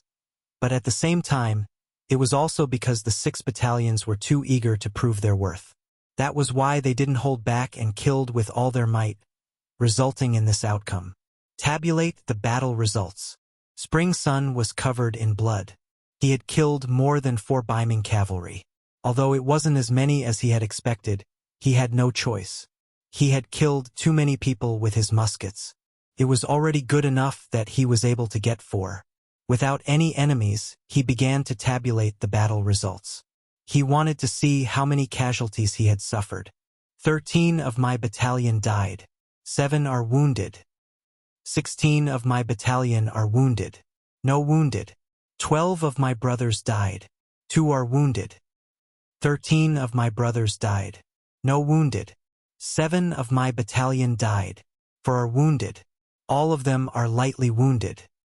My battalion. The battle results were quickly tabulated. Spring Sun nodded to show that he understood. He turned around and galloped towards Division Commander Wu Shang and Political Commissar Chen Bo, reporting to Division Commander, Political Commissar. In this battle, 70 of our brothers died. 18 are wounded. We killed 2,950 enemies. No prisoners. When Spring Sun arrived in front of the two division commanders and reported the results of the battle, the three divisions couldn't help but burst into thunderous cheers. This result made Wuxiang and Chun Bo very satisfied. There were always casualties in war. It didn't matter if you had the right time, the right place, or the right people. After all, accidents were everywhere. To be able to kill nearly 3,000 enemies with less than 100 casualties was already a miracle. Good, very good. We will remember this great achievement. Let's celebrate tonight. Division Commander Wuxiang laughed loudly. At this moment, he knew that the quasi-cold vanguard of the 6 battalions had become a qualified cold vanguard brother after this bloody battle. The combat strength of the 3 divisions had also improved greatly after this battle. Oh, we won! The other cold vanguard warriors couldn't help but cheer and shout loudly when they heard the celebration. When these voices reached the city, Abdullah's face turned pale with fright. He still didn't know the final result of the battle. However, Baiming's cavalry had been defeated, and they had been defeated very quickly and thoroughly. He saw it clearly. When night came, out of fear, they took out more food and sent it to the 3 divisions. The exact results of the battle had also been announced. Less than 100 casualties, 2,950 enemies killed, and nearly 3,000 war horses were taken. The result made Abdullah almost lose his balance and fall to the ground. With the help of his personal guards, Abdullah sat back down on his chair and remained silent for a long time. He had already determined a fact in his heart. The mercenaries were powerful and could not be provoked. Whoever dared to provoke them would end up dead. Of course, he didn't forget to report everything he saw and heard to his superiors. He could already imagine what their decision would be after seeing this report. The path of the cold vanguard had to be given up, and it had to be given up completely. The camp of the 3 divisions, the banquet, celebration, and recording of achievements were carried out in an orderly manner. Countless soldiers used their military merits to exchange for cigarettes, ham sausages, canned food, and other things. When they held these items in their hands, many of them shed tears. They were originally Baiming's cavalry and looked very powerful. However, only they knew that they were nothing more than a facade. However, after joining the 3 divisions, they had undergone a transformation. They were still themselves, but in front of their former comrades, they were already superior. Even if they couldn't do anything now and retired, they would still be able to get a sum of money to spend the rest of their lives. Although there was still a long way to go before they could become rich, at least they could live a normal life and get married and have children. However, was this really their goal in life? No. They could still continue to work hard and obtain more glory and wealth. After a few more years of hard work, it wouldn't be a problem for them to build a good family background and property for their descendants. At this moment, the hearts of the soldiers were filled with hope and longing for the future. The birth of these ideals would make them stronger and more fearless. This battle established the belief that the 3 divisions were powerful and invincible. Not long after, Nuergon Dusi issued a clear rule. It said that the mercenaries were fighting for the peace of Baiming's north and were worthy of respect. It was also very reasonable that they needed a logistical supply line. No guards were allowed to obstruct or interfere. Otherwise, they would be severely punished. This was the result of fighting. This was the result of showing their strength. Everything was not out of Wuxiang and Chun Bo's expectations. They knew that they were very close to completing the mission given by the 6th young master. The next day, after receiving the news, the 3 divisions left Jian Province's Zhuowei city and headed straight for Sea Town. The supplies were already at sea and would arrive soon. Their next mission was to gather at Sea Town and then unload the supplies and transport them back to Shur City. Then they would be done. As for the safety of this road in the future, they were not worried. Unless they didn't want to live, they really couldn't think of anyone who would dare to stop the logistical army under the banner of mercenaries here. Shur City. It had been a month and a half since they occupied this place and started the construction. During this period of time, the city had undergone great changes. The appearance of the city had taken shape with the investment of a huge amount of manpower, material resources, and financial resources. The construction in the city had already begun. When they walked to the street, Shi City had become much more lively. Originally, there were only 1,000 people in the city. Now, the number of people in the city had reached more than 2,000, nearly 10,000 people. The fact that the population in the city could increase so much in such a short period of time naturally had a lot to do with Yang Qindong's personal and external policies. Duke of Loyalty, God of War, and even Dong Shui were some of Yang Qindong's nicknames. He had been famous for a long time. It was difficult for others not to know him. With his personal influence, first of all, some Han people who lived alone nearby were willing to come to the city. During this period of time, Su Yunqing's reconnaissance battalion, in addition to monitoring the movements of the nearby Mongolian tribes, had another important task, which was to constantly convey the news of the policies towards the Han people. For example, the Duke of Loyalty was the savior of the Han people. As long as they were Han people and were willing to follow the rules, the Duke of Loyalty would help them, give them work, give them food, and let them live a better life. These slogans and news spread everywhere. Not only the Han people but also the Mongolian people. As long as they were willing to follow the rules of the city and had the strength and were willing to work, they were also welcomed. They could work to earn money and use the silver or copper coins to buy various items that they needed. Shi City was an open city. It was a city with full freedom. It was a city that pursued fairness and reasonableness. As long as you were willing to come and follow the rules here, you would become a welcome person. Here, as long as you put in effort, you would be rewarded. It was very fair. There was no oppression or oppression. Your things were yours. You didn't have to worry that everything would be gone when you woke up.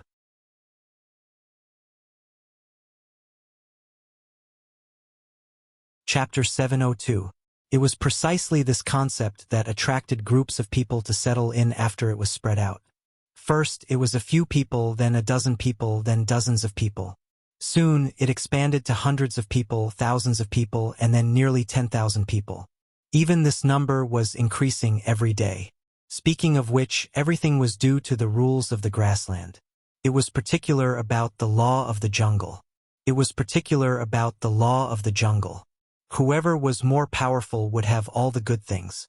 As for the weak, some people might sympathize with them, but it was only sympathy. On the day you were bullied, no hero would appear to help you. They were used to snatching and being robbed when they saw good things.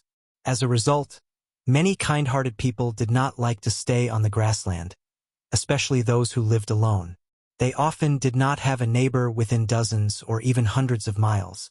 Once they encountered a grassland bandit, they could only wait for death. This feeling was very bad.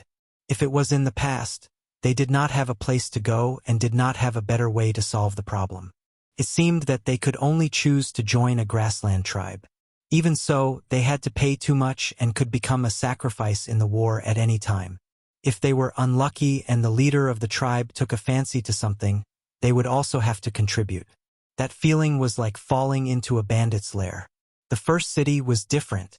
As long as one was willing to come here, there would be a ready-made house for one to live in. Of course, one would have to pay the rent every month. However, this was not a problem. There were many jobs to do in the city now. Building a city and building houses was a rich income. As long as one worked hard to earn money, one would not have to worry about it. As long as one had their own house, anything that they earned would belong to them. No one would come to rob them, no matter who the other party was or what kind of identity they had. Otherwise, the law enforcement team that appeared on the streets at any time in the city would teach the other party how to behave. It was this kind of protection policy that attracted a large number of people to the first city. When they familiarized themselves with the rules here and found that it was indeed different from the outside world, many people quickly fell in love with this place. While they chose to live here, they also spread the news, allowing more relatives and friends to come and stay here. After all, everyone would want to have more old friends by their side when they arrived at a new place. This would give them a sense of security. There were more and more people in the city, and the labor problem was solved accordingly. In the largest mansion in the beginning city, Yang Chandong was sitting there and resting. Some of the tension on his face disappeared, and there was a trace of relaxation. This was a newly built backyard. There was a large pond and even a rockery. To be able to have such things in the prairie city could only be described as extravagant. However, no one thought that this was wrong. The sixth young master had done so much for everyone. Was it wrong for him to want a better environment and conditions to rest? No one should even think of shaking Yang Qindong's position in the army or speaking ill of him. Otherwise, he would be beaten up so badly that even his mother wouldn't be able to recognize him. Sitting in the garden to rest, Yang Qindong did not forget to look at the information in his hand. It seemed like a while had passed, but it also seemed like a long time had passed. He lifted his head and looked at Tiger's Mane, who was at the side, and asked, "This is the data from this morning. It says that the number of people in the city has exceeded 10,000? Yes, the statistics were out last night. The number of people is about 10,300. Compared to the 9,800 people from the day before, there are 500 more people now. This number should increase today. Young master, you're amazing." Tiger's Mane could not help but give him a thumbs up when he mentioned this. When the city was first built, the city was so vast, and it was not that no one had discussed it before. They thought that this was a grassland after all, and it was different from the Central Plains. It was normal to not see a single family for dozens of miles. In such a place, building a city was originally a very extravagant thing, let alone building such a big city. Looking at the sixth young master's meaning, the beginning city could accommodate 500,000 people. This was indeed a very frightening number. Even the Mongolian tribes who had lived here for generations did not dare to think about it. They could not see that the sixth young master could do it. Some people even thought that this was the first time that the sixth young master had made a wrong judgment. The development of the facts was indeed not satisfactory at the beginning. Although the reconnaissance camp had released a lot of information, it was still very limited that it could attract people. In the first few days, they did not see anyone coming here, let alone living here. However, the situation slowly changed. From a few people who came in a day at the beginning to more than 10 people, and then to a few hundred people now. The number of people in the city began to increase. More importantly, almost none of the people who came here had walked here before, and that was the most important thing. It was not easy to attract people here, but the most important thing was how to attract people to not leave after they came here. Now it seemed that the sixth young master had done a very good job. The people below could not help but sigh again. The sixth young master was the sixth young master. His vision of things was not comparable to that of ordinary people. Tiger's Mane naturally had never questioned Yang Qindong. On the contrary, he had a kind of blind worship. In his opinion, as long as it was the sixth young master's words, it must be the truth. As long as it was the sixth young master's words, it must be incomparably correct. However, he could not stop the people below him from talking. Now that he had used facts to slap some people in the face, he naturally felt honored and happy. Ha! Looking at Tiger's Mane's sincere and happy smile, Yang Qindong, who was infected, also laughed. Then, as if he had thought of something, he asked, "By the way, why are you always in front of me recently? Don't you still have to lead the independent regiment? I have young heir here. If you have something to do, you can do it yourself." Young master, the independent regiment's combat power has improved a lot. Now, when we have nothing to do, we will compete with the Jurchen cavalry regiment. Although we can't win, if we can use firearms, I guarantee that we can destroy the other party in minutes. Besides, with Deputy Regiment Commander Xian Honghai watching over there, I am very relieved. Tiger's Mane was reserved and smiled proudly. Is the independent regiment that powerful? This was the first time Yang Qindong heard of it. The main reason was that he had been focusing his energy on building the city recently. Although he had a lot of people under him this time, and many of them were smart and capable, there was really no better person to manage the affairs of the city. Those people were all martial artists. When it came to war, their eyes were wide open, but when it came to managing the city, they instantly wilted. He did not know whether to laugh or cry. He had no choice but to do it himself. After all, a person's energy was limited. If he was busy with government affairs, he would not be able to care about the army. Now that he heard Tiger's Mane say that the independent regiment's combat power had greatly improved, he was interested. He asked about the Jurchen Cavalry Regiment and the strengthening of the 1st and 2nd Cavalry Regiment. According to Hu Mang, the combat strength of these 4 regiments was increasing every day. In order to achieve more military merits, they would seize the opportunity to train whenever they had the chance. Moreover, it was the kind of training that everyone was willing to do.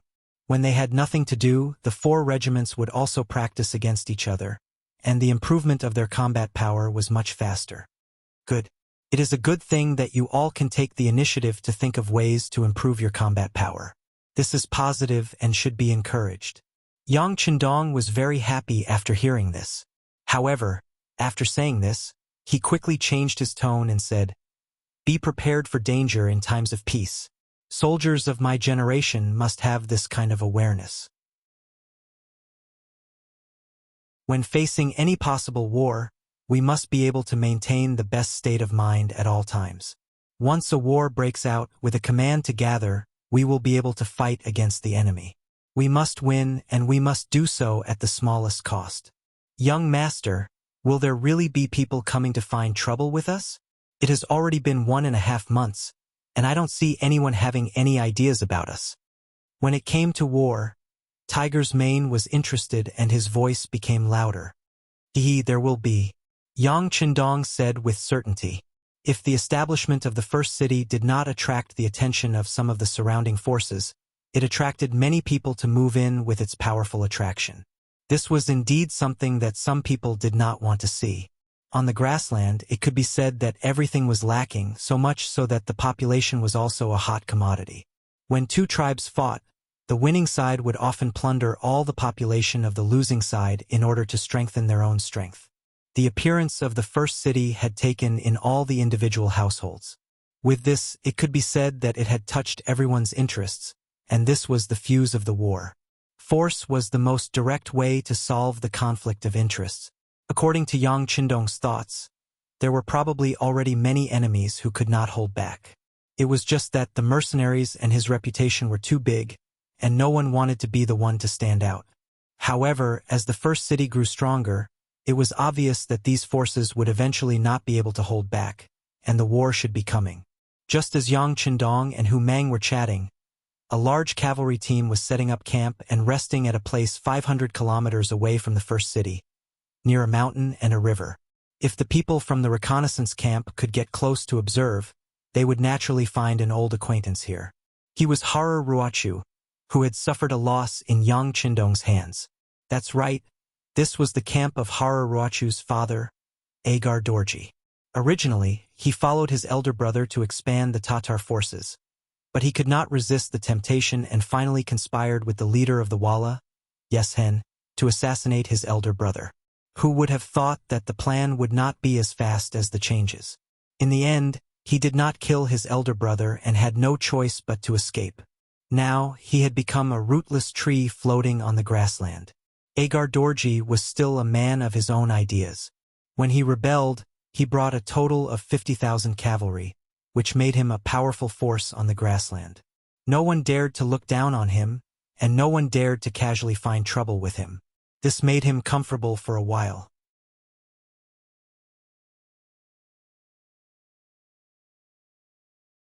Chapter 703.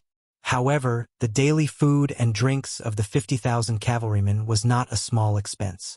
Although he had received some benefits from Yeshen, it would eventually run out. If one did not consider the future, there would be immediate worries. Now Agar Dorji urgently needed a foothold and income. Otherwise, the 50,000 cavalrymen would leave him sooner or later. In order to find a suitable place, he had thought of forming an alliance with the Gobi Mongol Empire. He wanted to let his son marry Princess Tuoya and strengthen the relationship between the two sides through marriage. Unfortunately, his son Hararuo was too ugly. He was so ugly that Tuoya did not like him at all. In addition, Sudor Khan was not very courageous and was afraid that he would swallow up the other side. So the marriage did not happen. Not only that, but because of the battle with the 5-star army, he lost 5,000 cavalrymen and a general like Lumak. For this matter, Agar Dorji scolded his son and even gave him 2 horsewhips as punishment. Then, he naturally thought of finding trouble with the 5-star army. Since they beat him, they should be prepared to be beaten back. But he never thought that the 5-star army would suddenly become a mercenary army. This made Agar Dorji think of giving up. The reputation of a mercenary army and a war god was too big. In the grasslands, Yeshin's strength was obviously the strongest. Especially since he had done business with Baiming a while ago, who knew how many rare goods were shipped to the grasslands through his hands. These goods had become sought-after goods in the eyes of the grasslands nobles. He had made a lot of money. With money, there was naturally a greater opportunity to increase his strength. Could only be said that Yeshen was stronger than before. He even had a faint sense of superiority. His strength made Yeshen somewhat dizzy. He actually wanted to find trouble with Baiming again, wanting to use the war to plunder and strengthen himself. After all, he had worked with Yeshen before and their relationship was not bad. Agar Dorji had asked for Yeshen's opinion on the matter of the origin city. However, the seemingly fearless Yeshen actually gave him a piece of advice, which was that it was best not to provoke the war god because it was not something that humans could defeat. Yeshen's words were decisive. When Agar Dorji first heard it, he did hesitate. But now he seemed to have no choice. The army's provisions would be exhausted in a month at most. If he could not find more food or a foothold during this time, there might be a mutiny in the army. If that happened, where would he go? Big brother Tuachuo Buhua had probably sent people to keep an eye on him. At that time, would he take the opportunity to deal with him? Then there was Yeshen. Although their relationship seemed to be good now, in fact, the other party couldn't wait to devour him. If it were not for the fact that he still had 45,000 cavalrymen in his hands, the other party would have taken action long ago. This could be seen from the fact that he wanted to borrow food from the other party but was rejected with all kinds of excuses. There was a wolf in front and a tiger behind. This was the true portrayal of Agar Dorji's current situation. Reality also forced him to set his sights on the origin city. The scouts he sent out had already gathered enough information. There were mercenaries and a lot of silver in the origin city. It was said that the Han people and Mongols who worked there could earn a lot of silver every day. How much money does this Duke of Loyalty have? Agar Dorji often could not help but think, and the greed in his heart grew stronger and stronger. Someone once said that when the benefits reached 10 times, it was enough to make many people forget about life and death and take risks. If the benefits could reach 100 times, many people would be willing to do it even if they knew that they might die. Now, Agar Dorji was blinded by the benefits. Or rather, he had no better way to solve the problem he was facing. It seemed that only by taking down the origin city and taking the silver there could the army be stabilized again. Once he occupied the origin city, he would have a foothold and could walk out of the current difficulties. There were so many benefits that even with Yeshen's reminder, Agar Dorji still decided to take the risk. After making a decision, he summoned his son and 2 of his generals to discuss the matter of attacking the origin city.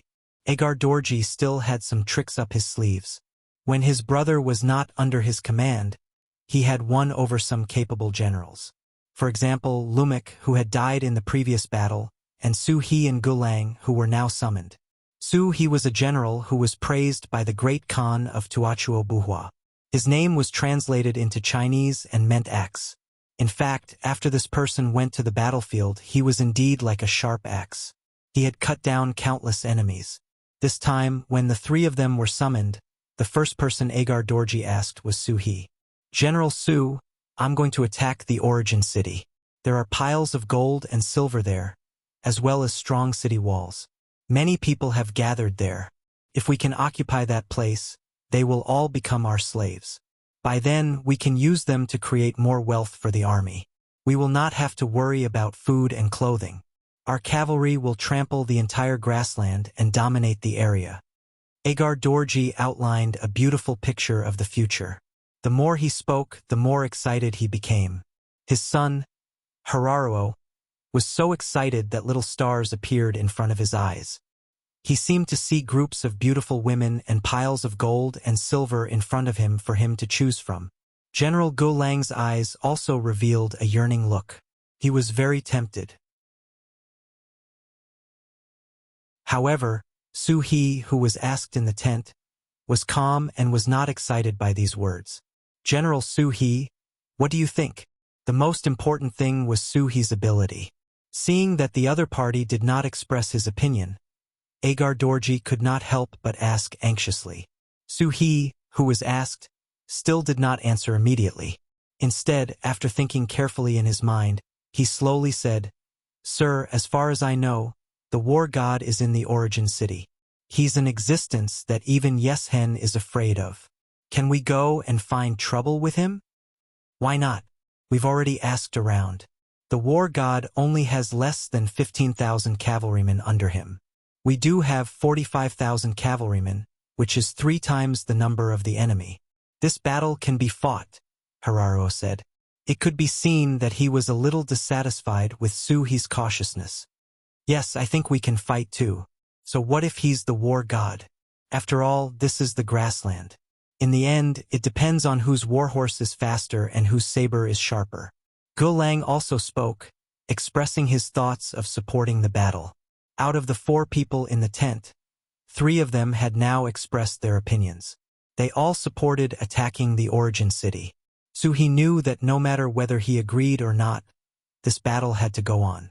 He had to nod and said, Well, I respect everyone's opinions, but we can fight, but we still need to consider how to fight.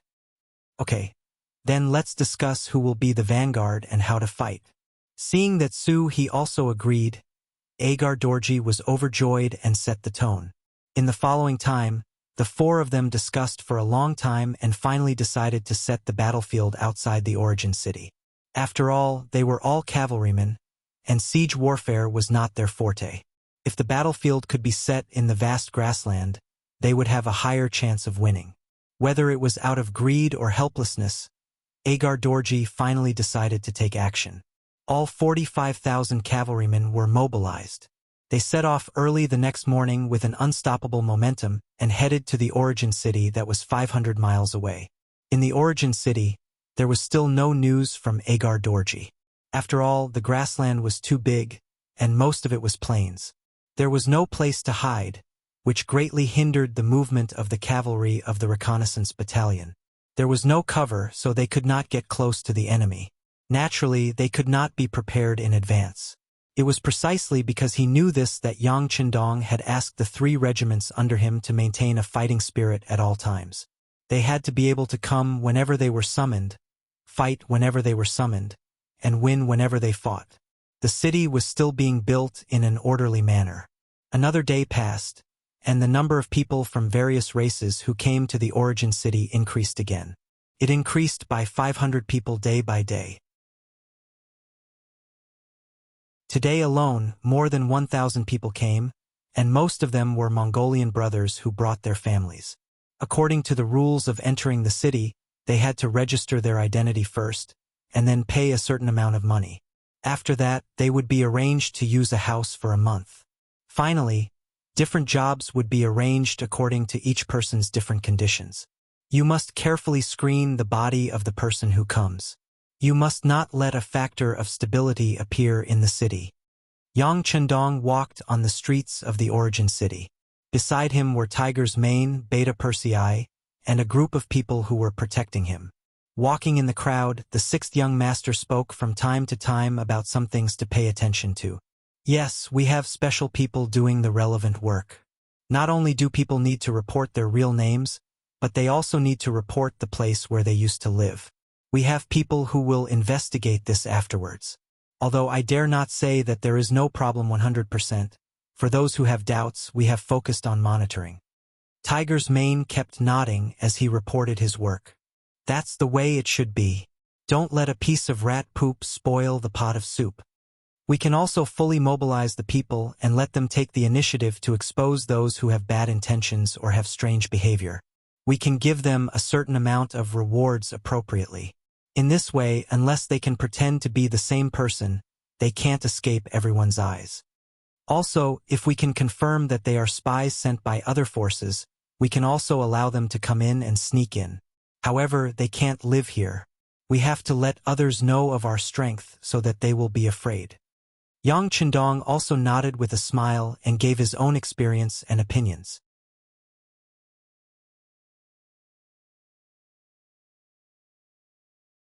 Chapter 704. Young master, this is a good order. I'll send someone to pass it on right away. Tiger's Mane's eyes lit up and he remembered this suggestion in his heart. Yang Chendong, who was flattered again, chuckled. But before he could continue to say anything, the commander of the reconnaissance battalion, Su Yunsheng, rode a horse and rushed over from the other side of the street. Although the first city was still under construction, there were rules that cavalries were not allowed to pass through the streets for no reason. However, some people were always exceptions, such as the cavalries who had received military orders and the brothers of the reconnaissance battalion. The soldiers of the reconnaissance battalion were in contact with the front line of the battlefield intelligence. In order to spread the news at the first possible moment, they naturally had some privileges. Su Yunsheng came riding a horse. This originally indicated that something big must have happened. Everyone stood firm and stopped. The guards even faintly formed a semicircle, closely protecting Yang Chendong. This had already become a habit. If any accident happened, they would have to pay at least several times the price to get close to the sixth young master. Who? As soon as the sound came out of Su Yunsheng's mouth, he landed in front of Yang Chendong. After a standard military salute, he said, "Sixth young master, there's an urgent military situation at the front. Inform all the senior officers of the regiments and battalions to have a meeting in the war room." Yang Chendong also became a lot more serious and said with a slightly serious voice, "In the newly built spacious conference room in the first city, in just half an hour, the main cadres of the 4 regiments in the city were gathered here." Looking from afar, a group of military officers could be seen flashing in and out of their seats. The commander of the Gully Regiment, Tiger's Mane, and the deputy commander, Xian Honghai, the commander of the Nuzhen Cavalry Regiment, Yila, and the deputy commander, Lu Dai, the commander of the 1st Cavalry Regiment, Zhuai Feng, the commander of the 1st Battalion, Deng Yu, the commander of the 2nd Battalion, Gao Danhua, and the commander of the 3rd Battalion, Hulu, the commander of the 2nd Cavalry Regiment, Lu Zhua, the commander of the 1st Battalion, Ma Xingshan, the commander of the 2nd Battalion, Ding Shan, the commander of the 3rd Battalion, Tai Mu and the others were all present. Yang Chendong presided over the meeting, and the reconnaissance battalion commander Su Yunsheng introduced the enemy situation. Su Yunsheng held a slender wooden stick in his hand, drew a line on a huge map hanging high in the meeting room, and said with a loud voice, "Ladies and gentlemen, the scouts in the front have reported that Agadorji is leading 45,000 cavalrymen to the beginning city. According to our investigation, there are about 20,000 elite cavalrymen and 25,000 ordinary cavalrymen. It is estimated that they will arrive at the West River in the west of the beginning city in 3 days, tomorrow, and the day after tomorrow." After introducing the information, Su Yunsheng gave a standard military salute to Yang Chendong and returned to his original seat, waiting for the military order to be issued. After the introduction of the battle report, the discussions of the higher-ranking officers below quickly rang out. It could be seen that everyone's face was filled with excitement. After staying for 50 days, there was finally a battle to be fought. Every one of them was a warmonger. It could be said that their faces were glowing. It seemed that they couldn't wait to appear on the battlefield in the next moment and fight 500 rounds with the enemy. Yang Chendong did not intend to stop everyone from discussing together. On the contrary, he looked at them with interest. He wanted to understand everyone's mentality as soon as possible through observation. To his satisfaction, none of the officers showed any signs of fear or trepidation.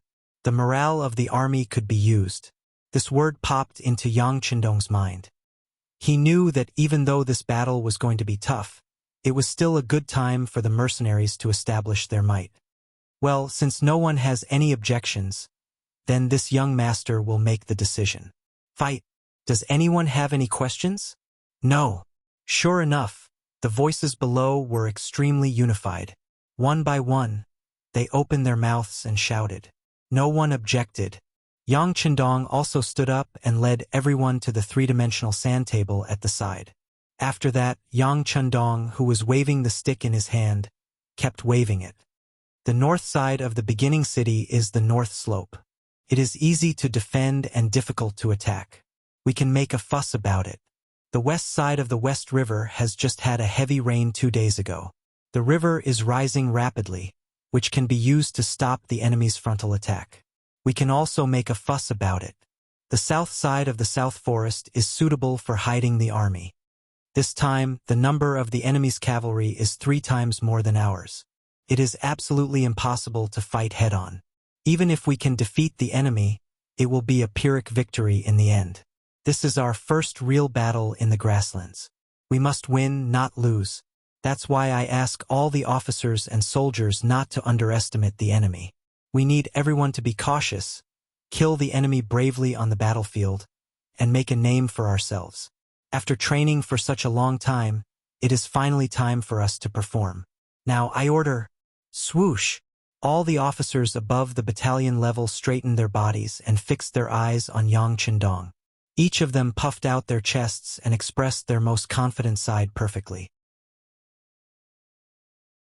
It was as if they were afraid that they would not be able to get the main task if they were not careful. I order! Yang Qindong's mouth kept making sounds. He arranged the military orders one by one. The officers who received the orders nodded their heads. A large net was spread out with the beginning city as the center. Nearly 50,000 cavalrymen under Agadorji came and rode on the vast grassland. Wherever they went, the scattered grassland herdsmen fled.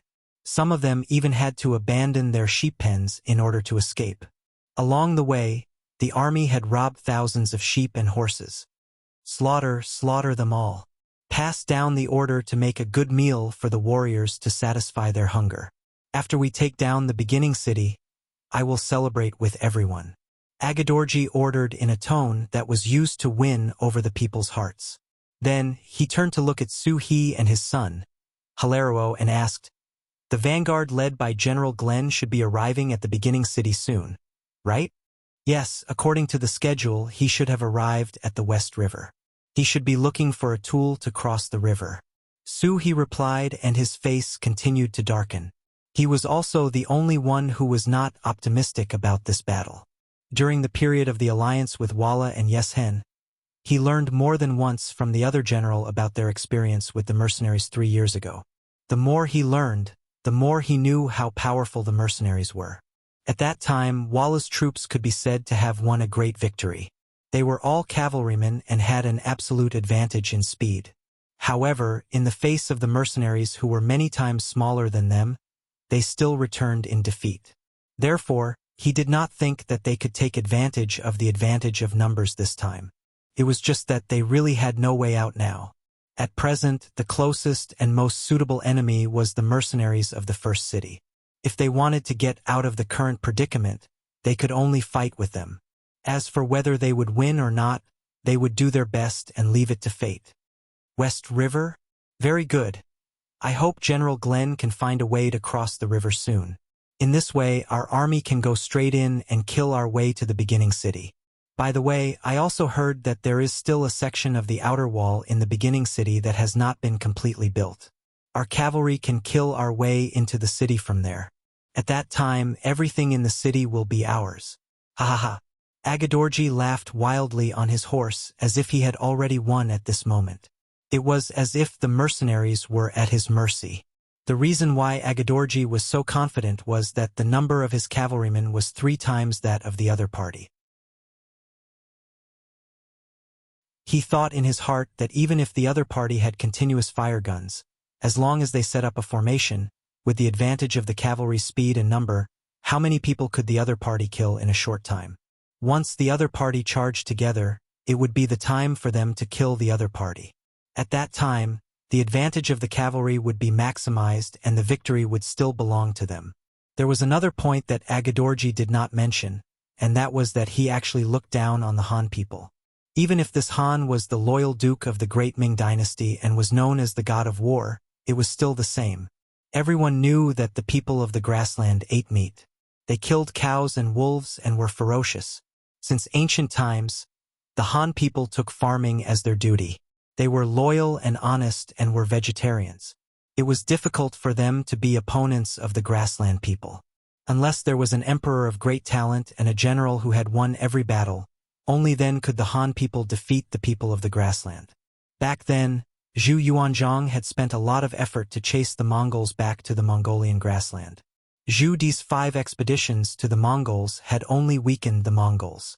20 years later, Yeshen defeated the Ming army at the Tumu Castle. If it was not for Yang Qindong's timely intervention, Zhu Qizhen would have been captured alive. Throughout the Ming Dynasty had lost more wars than wars with the Mongols. As time passed, the strength of the Ming Dynasty also decreased. With these facts in front of him, it was fine for Agedorji to be more confident. Not to mention, this time he had brought 3 times the number of his enemies.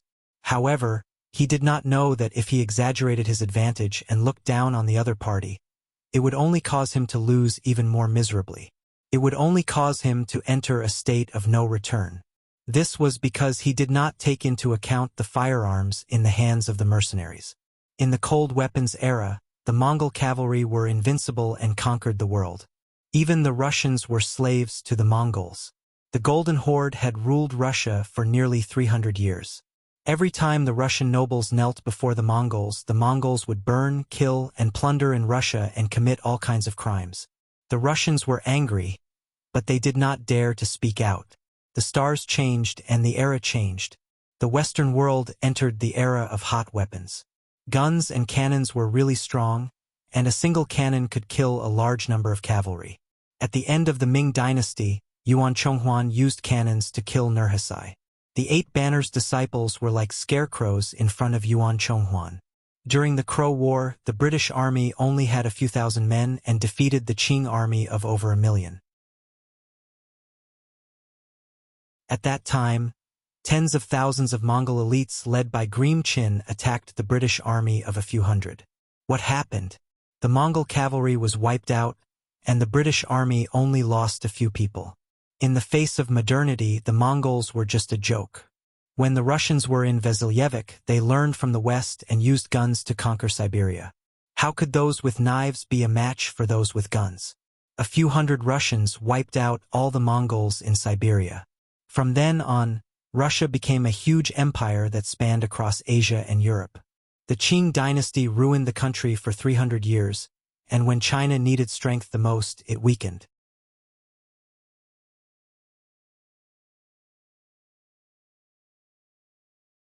Chapter 705. This was the power of the flintlock in actual combat. Of course, the flintlock was not omnipotent.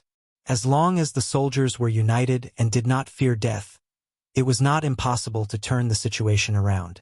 But the problem was, what kind of fighting spirit would be needed to achieve this? At least, Agedorji could not do it.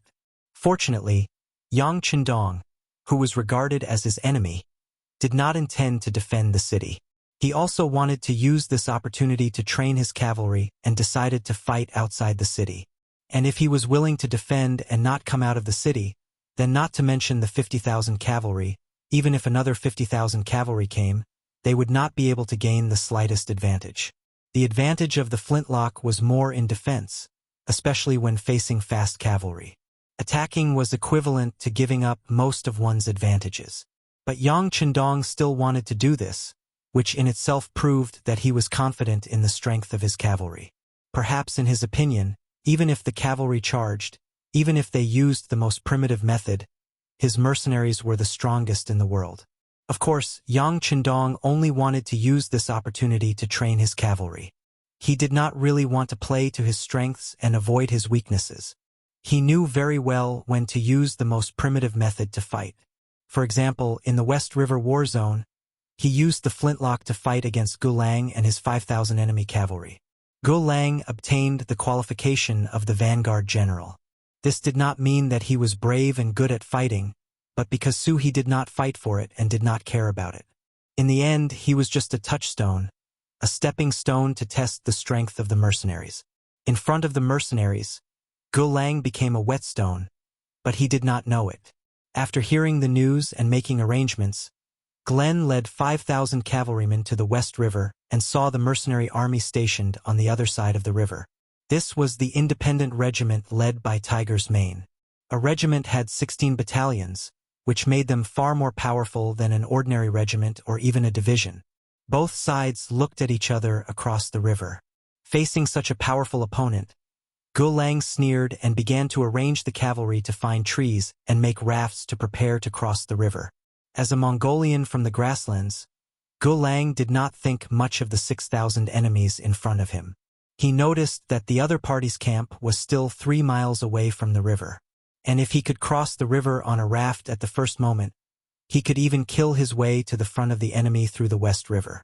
It was very possible for him to obtain a good start by catching them off guard. General, our cavalrymen have tested it out.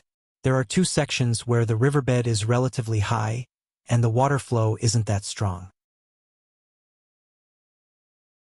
We should be able to cross the river directly, a chilly arch reported in an agitated voice as he arrived beside Gulang. What? Glenn, who was riding a horse by the river and looking at the enemy's camp, suddenly heard this and his eyes widened. General, I've already found a suitable place to cross the river. As long as we execute it well, we might be able to catch them off guard. The chilly arch continued in an excited manner. Gulang also became more agitated. His body even trembled slightly. Is what you said true? The riverbed is really not high, and war horses can gallop freely? Yes, some of our brothers have lived here since young. I heard them say that when they were young, they tried to cross the river on horseback. They know where the riverbed is higher and suitable for cavalrymen. Just now, they intentionally tried it and found that there were no changes. It seems that this secret is only known by the locals. The mercenaries have just arrived and are oppressing the people of the grasslands. It is reasonable that they do not know about this. This time, not only did the chilly arch reveal the source of the information, he also helped to analyze the weaknesses of the mercenaries. When Gulang heard all of this, he could not help but nod his head. Good, the heavens are really watching over us. Haha, since that is the case, make the arrangements. We will cross the river at night and catch them off guard. Yes, General, the chilly arch said excitedly. If he could win this battle, it would undoubtedly be equivalent to him making a great contribution. At this moment, neither of them had the intention to send someone to inform Sir Agar Dorji, who was waiting for news at the rear. Perhaps in their eyes, any bold words were far less effective than the truth. Or perhaps they were worried that if they reported this matter, His Excellency would send someone else to carry out this mission, just like how he might send his disappointing son, Hilario, to lead the army. If that was the case, wouldn't all their previous efforts be wasted? Without informing anyone, Gulang gathered some of the Kiliarchs in the army to discuss the plan for the night. Although the riverbed was higher and they could cross the river without the use of wooden rafts, they would still have to cross the river. But after all, they were walking in muddy water. It was said that the high water level could even submerge the legs of the horses. Under such conditions, it was best to carry as little as possible so that the horses could move faster and achieve an unexpected effect. Pass down the order. Except for the necessary sabers, throw everything else on this side of the river. When we attack the beginning city, we will have all kinds of good things. Why would we care about throwing away these things? Gulang made a decision in a very generous manner. Facing this decision, no one refuted it. Perhaps the moment everyone knew that they could cross the river on horseback, they had already determined that this victory would belong to them. However, if they had heard the historical story of the drowning of the 7 armies, they would not be so optimistic. In the independent regiment's barracks 3 miles away from the shore of the West River, Regiment Commander Tigermane was imitating the young master and staring at a simple sand table in front of him. In front of him stood a battalion commander who was reporting the enemy's movements. Commander, as expected, the other party didn't go looking for a wooden raft. Instead, they set up camp and started cooking. It seems that they have fallen into our trap. When the battalion commander said this, he was a little agitated and his eyes were a little bright. Humph! Of course, they will fall into a trap. This is the plan that the young master came up with, Tigermane said confidently. Then, he seemed to be worried and asked, "Have the upper echelons of the West River made any arrangements? As soon as the signal flare rises into the sky, they must open the floodgates and release the water. Regiment Commander, please rest assured. Deputy Regiment Commander Xian Honghai is carrying out the mission over there. There will be no problem." That's good. Tell the soldiers to get some rest and prepare to catch the fish at night." Once again, Hu Meng's eyes revealed a strong sense of confidence. In his eyes, the 5,000 cavalrymen were already fish in the net and food on the plate. Both sides had their own arrangements and were waiting for the sky to turn dark. At the end of July, the days were long and the nights were short. The sky also turned dark late. It was not until 9 o'clock at night that the sky turned completely dark. Finally, Gulang's side began to move.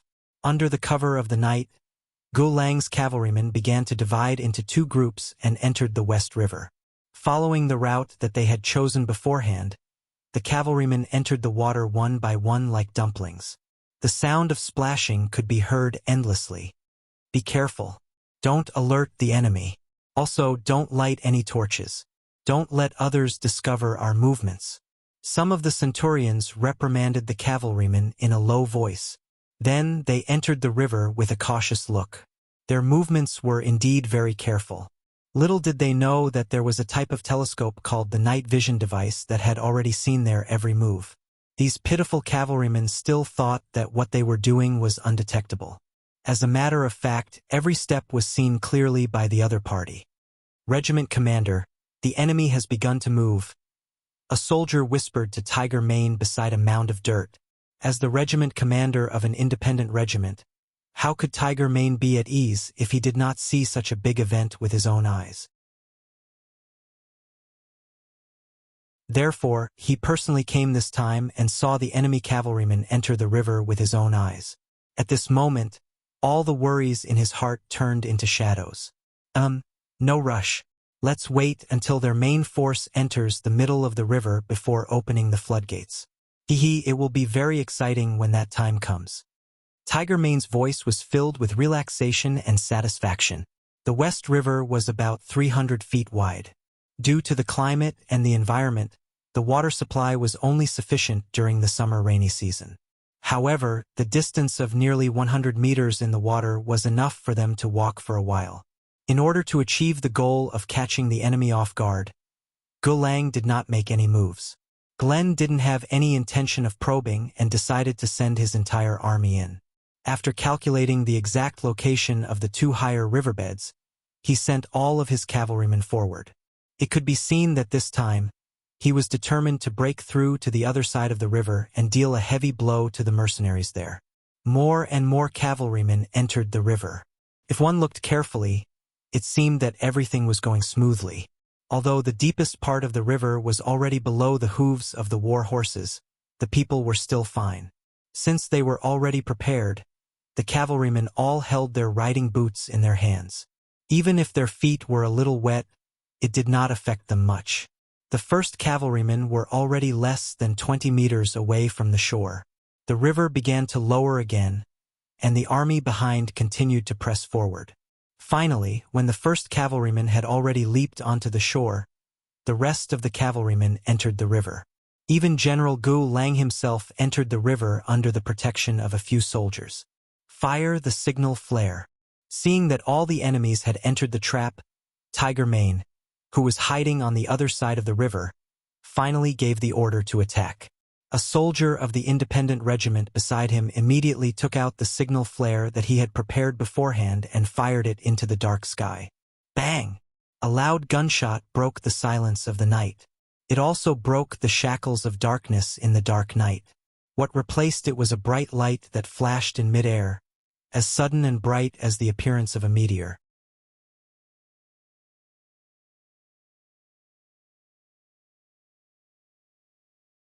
Chapter 706. What's going on? Out of instinct, all the cavalrymen in the river and on the shore couldn't help but look up. They couldn't understand why such a bright white light would suddenly appear in the darkness. What was going on? Could it be that the gods had manifested? The white light slowly flew up to the sky, but when it reached a certain height, it finally started to fall slowly. It was really like a meteor, falling in mid-air. Then the land returned to darkness.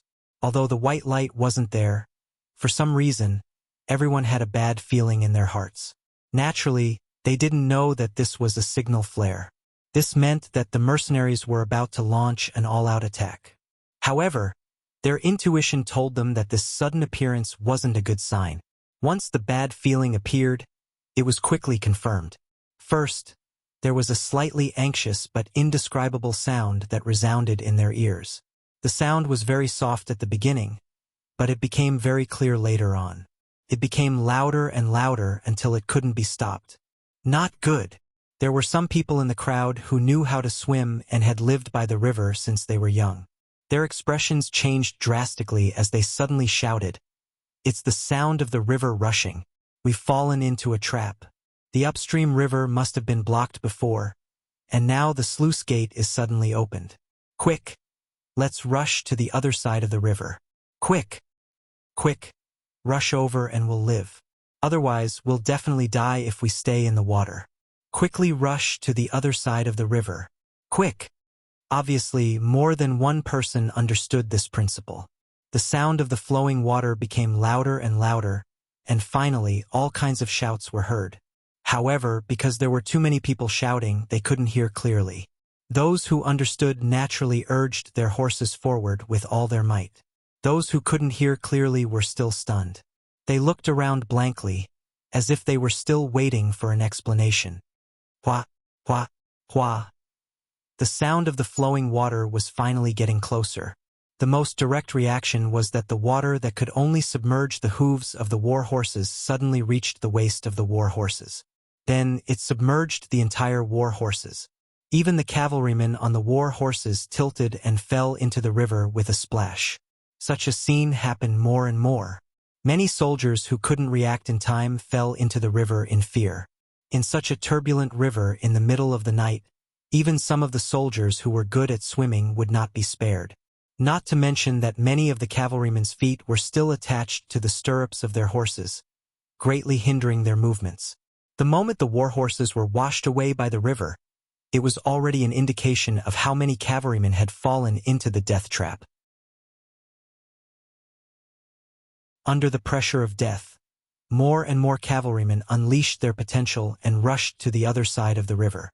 It was less than 100 meters away, but at this moment, it was as if a chasm had appeared in front of them, making them feel as if they were so close yet so far away. Even the cavalrymen who were lucky enough to reach the shore weren't safe. On the contrary, after they had exhausted all their strength to reach the other side, what awaited them was a series of arrows that rained down on them. Under such an indiscriminate barrage of arrows, it was difficult for anyone to truly survive. A few lucky people rode on their war horses and broke through the rain.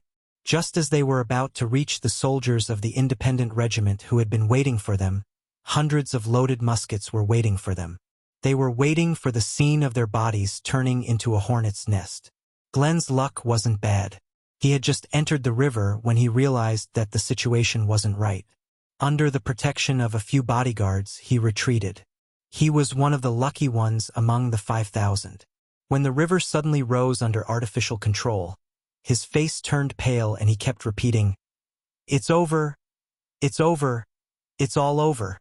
Out of the 5,000 cavalrymen, only he and his 8 bodyguards managed to escape. The other brothers either died in the water or under the strong bows and muskets of the mercenaries. From the beginning to the end, they didn't even see the enemy's figure clearly. From the beginning to the end, they didn't even have the chance to brandish their sabers and fight with the enemy. 5,000 cavalrymen were finished just like that. "General, let's retreat quickly. It won't be long before the enemy arrives on the wooden raft.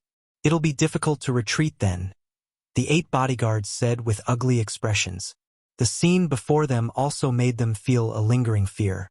However, they couldn't think too much about it. Leaving this place as soon as possible was the most important thing. "All right, retreat, retreat." Translator. WQL Editor. Alim. Although Glenn was very reluctant and even wanted to take another look, he knew that there was no need for the 9 of them to stay here any longer. It was better to report the situation truthfully.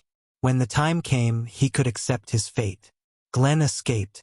Not long after he left with his 8 bodyguards, the deputy commander of the independent regiment, Xian Honghai, arrived with a battalion of 400 cavalrymen. They first opened the sluice and released the water. Then they rushed upstream to the shallowest side of the river. They didn't find a single enemy cavalryman. Instead, they saw all sorts of supplies thrown on the ground. Among them were many sabers, scabbards, quivers, and other combat equipment. These were the supplies that Glenn and the others had temporarily thrown down to reduce their weight. "Ha! We didn't come here for nothing. Pick up all these things and bring them back." Exine Honghai laughed loudly. The battle was nearing its end. After the investigation, other than Glenn, who took 8 bodyguards with him when he escaped, the other 4,991 cavalrymen were mostly dead. Among them, about 600 people rushed to the other side of the river, but all of them died under the arrows and bullets. As for the other 4,000 people, at least half of them became water ghosts in the West River. They couldn't be more dead than they were. Only a few lucky ones who were good at swimming managed to escape. Sigh, if it wasn't for the urgency of the situation and the enemy's main forces arriving tomorrow, I really couldn't bear to see so many warhorses get washed away. What a pity. The commander of the independent regiment, Tiger's Mane, was still lamenting. In the end, he waved his hand and said, "Clean up the battlefield. Throw the enemy's corpses into the holes we dug long ago. Chop off their heads and make them into statues. Bring the warhorses back to the city. Hurry up and deal with everything." The moment Yang Chendong set up the plan to drown the enemy, the fate of the 5,000 cavalrymen seemed to have been decided. They didn't know that Yang Chendong was the best at dealing with the people. One of the things he often did was to understand the customs and habits of the people when he arrived at a place. How could he not know the structure of the bottom of the West River? This time, he intentionally intercepted the flow of the river in advance to create an illusion that the enemy could cross the river. The facts also proved that the enemy was fooled and they had to pay the price in blood and lives. Tiger's Mane led the independent regiment to successfully finish the first battle. They killed 5,000 enemies without losing a single person and seized countless war supplies. When they entered the city at dawn, they were treated like heroes who had returned. The people in the beginning city spontaneously came to both sides of the streets to celebrate and cheer. They already knew that Agadorji was going to bring 50,000 cavalrymen to attack the beginning city. The grassland people who knew this person were naturally afraid. They didn't think that this person's arrival would bring them any good luck. They were worried about whether the mercenaries could successfully defend the city and continue the beautiful life that had just begun.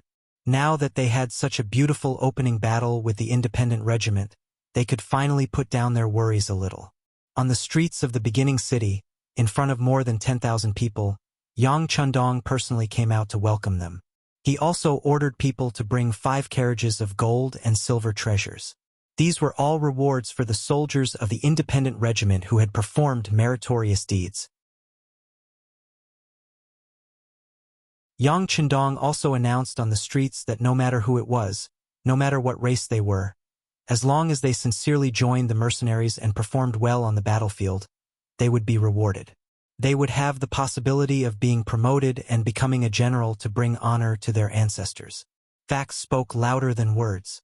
When the 5 carriages of shining gold and silver were placed on the streets and given to the officers of the independent regiment in front of everyone, the surrounding 10,000 people were deeply stimulated. Among them, there were some warriors who had participated in tribal wars or fought against the grassland bandits for their own safety. However, because there was no one to report to, because there were too many concerns, because they didn't receive rewards for their meritorious deeds, and so on, they chose to leave their original army and become ordinary people again. However, they were still grassland warriors in their bones. They didn't join the army and didn't join any side. It wasn't that they didn't dare to do it or didn't want to do it. It was because they didn't want to. It was because they didn't think that the people they should work for had appeared, or they felt that their efforts couldn't be proportional to what they received. But now, Yang Chendong gave them a vivid lesson, letting them know that there was such an army in the world. As long as they performed meritorious deeds, they would receive sufficient rewards. Now, they only had to consider whether their own abilities were enough. Do you still want people? Finally, some people in the crowd who were unwilling and moved asked a question that many people wanted to ask. That depends on the situation. Just go to the recruitment office in the city and ask. Beta Persei's loud voice came in handy. He, who had long received Yang Qindong's instructions, took the initiative to speak loudly at this moment. His voice quickly spread among the people. It didn't take long for everyone to know about this matter. Some people were also eager to give it a try. They wanted to wait for the war to end. If the mercenaries could really prove that they could defeat an enemy several times their number, then they would consider joining this army and fight for a future for their future and their descendants. You're tuning in to the Journey of the Soul YouTube channel. Don't forget to subscribe and join us on this journey to catch the most captivating stories.